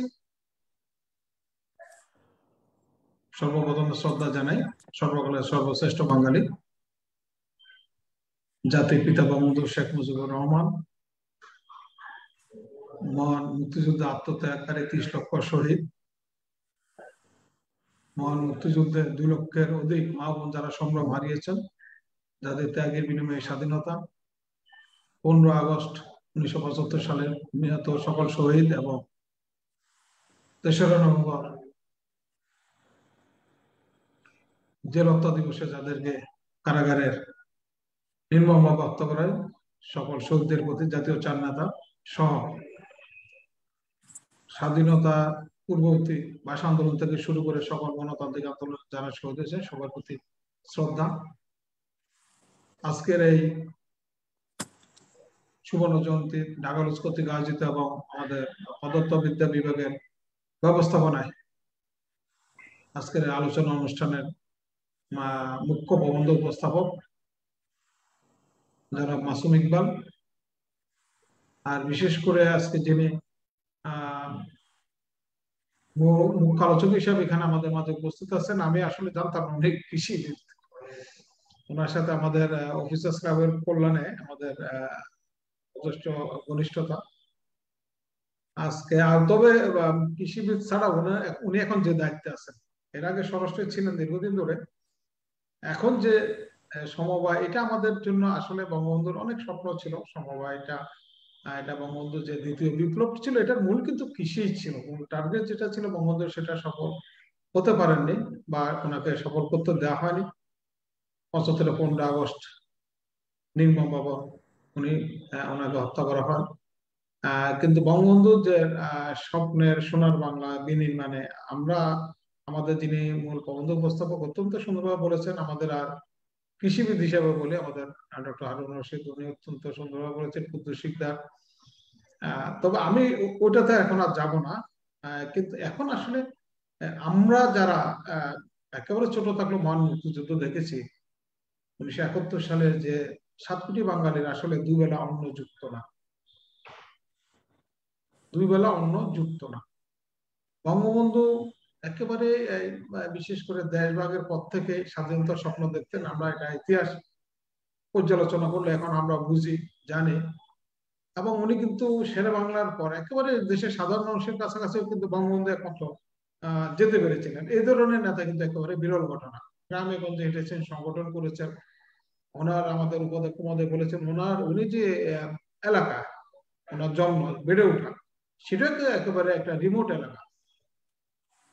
কিন্তু তার বাইরেও রাজনীতির কারণে হঠাৎ করে তো বঙ্গবন্ধু হয়ে ওঠেননি, হঠাৎ করে তো উনি জাতির পিতা হননি, হঠাৎ করে বাংলাদেশের স্বাধীনতা অর্জন হয়নি। উনি গ্রামে গঞ্জে কোন জায়গায় ওনার পদ চিহ্ন নাই সেটা আমার জানা নেই। আমরা একেবারে সাধারণ মানুষের সাথে মিশতে পারতেন। ওনার সাধারণ মানুষও ওনার ভক্ত ছিল, ওনার কর্মী ছিল। উনি তাদের গ্রহণ করতেন এবং ওদেরকে মনে রাখতে পারতেন। তো বঙ্গবন্ধু দেশের কৃষকের দুর্দশা দেখেছেন। ওনার এলাকা, ওনার পূর্বপুরুষদেরও বিভিন্ন বিষয় আছে, কৃষিকাজে ওনাদের অনেক অবদান আছে, সেটাও আমরা দেখি। আশেপাশে যারা ছিল সেটা দেখেছেন, তাদের দুর্দশা দেখেছেন। আর দেশের সাধারণ মানুষের দুবেলা অন্ন জুটানো, এটা ছিল বঙ্গবন্ধুর প্রথম দিকের স্বপ্ন। পরবর্তী পর্যায়ে স্বপ্ন দেখছেন উন্নততর জীবন। তো সেটার কারণে বঙ্গবন্ধু কৃষকদেরকে নিয়ে চিন্তা করেছেন। দেশভাগের পর থেকে যেহেতু উনি স্বাধীনতা নিয়ে চিন্তা করেছেন, ওনার কিন্তু এটা একটা আমরা এখন যেখানে হাত দিই আমরা বলি যে বঙ্গবন্ধু এটা করেছেন, বঙ্গবন্ধু ওটা করেছেন। কিভাবে সম্ভব? একটা মানুষের 3.5 বছর সময় একটা যুদ্ধ বিধ্বস্ত দেশে কিভাবে একটা লোক এটা করে থাকেন? আমরা বলি 1973 সালে ক্ষুদ্রাতে ক্ষুদ্র শিক্ষা কমিশন। আমরা স্বাধীনতার এত বছর পরেও কিন্তু আমরা ক্ষুদ্রাতে ক্ষুদ্র শিক্ষা কমিশনকে অতিক্রম করতে পারিনি। এটা কিভাবে সম্ভব হয়েছে? এটাই স্পষ্ট যে বঙ্গবন্ধু স্থল সীমান্ত নিয়ে সমুদ্র সীমানা নিয়ে চিন্তা করেছে, কত অপরাধ ট্রাইব্যুনাল করেছে যুদ্ধাপরাধের বিচার করার জন্য। এগুলো তো এখন আমরা জানতেছি। মানে কত সুপরিকল্পিত ভাবে, সুচিন্তিত ভাবে উনি তার অনুসারী তৈরি করেছেন, উনি চিন্তা করেছেন এবং অল্প সময়ের ভিতরে সবকিছুই কিন্তু উনি পথ দেখিয়েছেন। আজকে আমরা 1973 সালে উনি বিশ্ববিদ্যালয়ের অধ্যাদেশ তৈরি করেছেন। এটা চিন্তাই করা যায় না, কিন্তু এটা বঙ্গবন্ধুর পক্ষেই সম্ভব ছিল। এই জন্য উনি বঙ্গবন্ধু এই কৃষিটা আমাদের একেবারে সাধারণ মানুষের, আমরা 7 কোটি লোকের, যেখানে আমাদের অন্নসংস্থান হয় না, এখন আমরা মাঝে মধ্যে আমরা রপ্তানি করি, চাল রপ্তানি করি, যেখানে আমাদের দুবেলা অন্ন যুক্ত না। আমাদের কৃষিতে এখন অনেক এক্সপ্লোর করার সুযোগ আছে। আসলে তার সুযোগ্য কন্যার নেতৃত্বে আমরা স্বীকার করি আর না করি, দেশের কৃষিবিদদের একটা বিশাল ভূমিকা আছে, কিন্তু হয়তো তাদের ওভাবে স্বীকৃতি নেই। কিন্তু না হলে আমাদের তো এখন আমাদের কোন ক্ষেত্রে, কৃষিতে কোন ক্ষেত্রে আমরা সফল হয়নি, কিন্তু আমাদের এখনো তো এক্সপ্লোর করার অনেক সুযোগ একমাত্র কৃষিতেই আছে।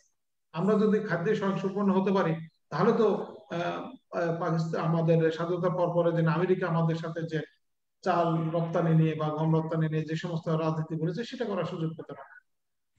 বাংলাদেশ বঙ্গবন্ধুর কন্যার নেতৃত্বে চিন্তা করেছে বাংলাদেশকে খাদ্যে স্বয়ংসম্পূর্ণ, তবে এটা সম্ভব হয়েছে। আমরা খাদ্যে কেন, খাদ্যে মানে কৃষির অনেক সেক্টর আছে যেগুলো আমরা মৎস্য রপ্তানিতে বলি, মৎস্য উৎপাদনে বলি, আমরা সবকিছুতে আমরা অনেক স্বয়ংসম্পূর্ণ। আমরা যার ফলে কিন্তু বাংলাদেশ এখন ওই জাহাজ বা আদাসি এর কারণে আমাদের অনেক উন্নয়ন কর্মকাণ্ড আমরা করতে পেরেছি। বাংলাদেশ এখন উন্নয়নশীল দেশ। আমরা 2041 সালে উন্নত সমৃদ্ধ বাংলাদেশ দেখছি। আমি জাপান যাওয়ার সুযোগ হয়েছিল, আমি দেখেছি জাপানে কিন্তু কৃষি জমি খুব একটা নেই, ঘরের কোনায় একটু খালি জমি, সেখানে তারা ধান গাছ লাগায়।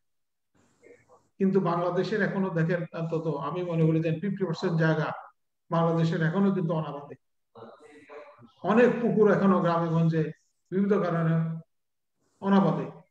আমরা যদি কৃষিক্ষেত্রে সফল হতে পারি, আমাদের যদি খাদ্যাভাব না থাকে, তাহলে কিন্তু আমরা অন্য সকল সেক্টরে আমরা কিন্তু আমরা উন্নতি করতে পারবো। আর আমাদের বক্তারাও বলেছেন, সেটা হচ্ছে সামনে আমাদের যে চ্যালেঞ্জ, চতুর্থ শিল্প বিপ্লবের বিশাল একটা চ্যালেঞ্জ আমাদেরকে মোকাবেলা করতে হবে। কৃষিতে বিশাল একটা পরিবর্তন আসবে, সেটা আসবে, কিন্তু সেখানে আমাদের সুচিন্তিত সুপরিকল্পিত আমাদের দৃষ্টিভঙ্গি থাকতে হবে, পদক্ষেপ থাকতে হবে। এবং তাহলে আমরা সাইমultaneously আমরা সকল ক্ষেত্রে আমাদের উন্নয়ন করতে হবে। 2041 সালে না হলে কিন্তু বাংলাদেশ উন্নত সমৃদ্ধ বাংলাদেশ, এটা আমাদের জন্য স্বপ্নই থেকে যাবে। আমরা মনে করি যে বঙ্গবন্ধুর সুযোগ্য কন্যা নেতৃত্বে বাংলাদেশ কৃষি সহ সকল ক্ষেত্রেই অবদান রাখবে। উন্নয়নের যে ইয়েটা আছে আমাদের, সেখানে হাত পড়বে এবং আমাদের সুচিন্তিত পরিকল্পনার মাধ্যমে আমরা কৃষি ক্ষেত্রে উন্নয়নের মাধ্যমে আমাদের সকল সেক্টরে উন্নয়ন আসবে, আমাদের শিল্প কলকারখানার উন্নয়ন আসবে, সবকিছুতে আমরা এটা সম্ভব। এখন আমাদের জিডিপিতে কৃষির অবদান কিন্তু অনেক বেশি, কৃষির অবদান অনেক বেশি। তো এটা সম্ভব হয়েছে আমাদের কৃষি ক্ষেত্রে উন্নয়নে যে ভূমিকা আমাদের কৃষিবিদরা রাখছেন, আমাদের সাধারণ কৃষকরা রাখছেন, তাদেরকে আমাদেরকে বাঁচিয়ে রাখতে হবে। আজকে যদিও ফিজিক্স আমার সামনে আমাদের চেয়ারম্যান বসা আছে, চেয়ারম্যান বললো যে ফিজিক্স আবার কৃষি নিয়ে এই ধরনের আলোচনা কিভাবে গেল, এটা তো তারা অন্য কিছু নিয়ে করতে কথা। আমি বলছি হোক, ফিজিক্স এর লোকজন অসুবিধা নেই, কারণ কৃষি তো আমাদের একেবারে এই দেশের সাধারণ মানুষের জায়গা। কৃষিতে আমরা সবাই সম্পৃক্ত। আমরা তো এদেশের সাধারণ মানুষ, কিন্তু আমাদের পূর্বপুরুষরা আমরা বলি যে একেবারে সাধারণ মানুষ, এদেশের খেটে খাওয়া মানুষ, তাই না? তো সেই জন্যই আমার মনে হয় যে ফিজিক্স হোক আর মনোবিজ্ঞান হোক, কোনো অসুবিধা নাই। আমি ধন্যবাদ এবং কৃতজ্ঞতা জানাচ্ছি, বিশেষ করে আজকে আমাদের যিনি অতিথি হিসেবে আছেন ডক্টর হারুন রশিদ। আমরা হয়তো কোভিড বা বিবিধ কারণে আর আমাদের এপি এর কারণে আমাদের এই প্রোগ্রাম গুলা কিছু সীমাবদ্ধতার কারণে আমরা সরাসরি করতে পারছি না। তারপর আমরা মনে করি যে আমাদের যখন সুযোগ হবে আমরা আমাদের অতিথিবৃন্দকে আমরা অবশ্যই সরাসরি আমাদের কলেজে আসার আমন্ত্রণ জানাবো। ঢাকা কলেজ 180 বছরের এবছর আমরা যখন করছি, এই ঐতিহ্যবাহী প্রতিষ্ঠানে পক্ষ থেকে আমি সবাইকে শুভেচ্ছা জানাচ্ছি, আমাদের অতিথি সহ সবাইকে। জয় বাংলা, জয় বঙ্গবন্ধু, বাংলাদেশ চিরজীবন। আমাদের আজকের এই সেমিনার এখানে শেষ। ধন্যবাদ সবাইকে। ধন্যবাদ স্যারকে। সভাপতি হিসাবে আমাদের অধ্যক্ষ মহোদয়ের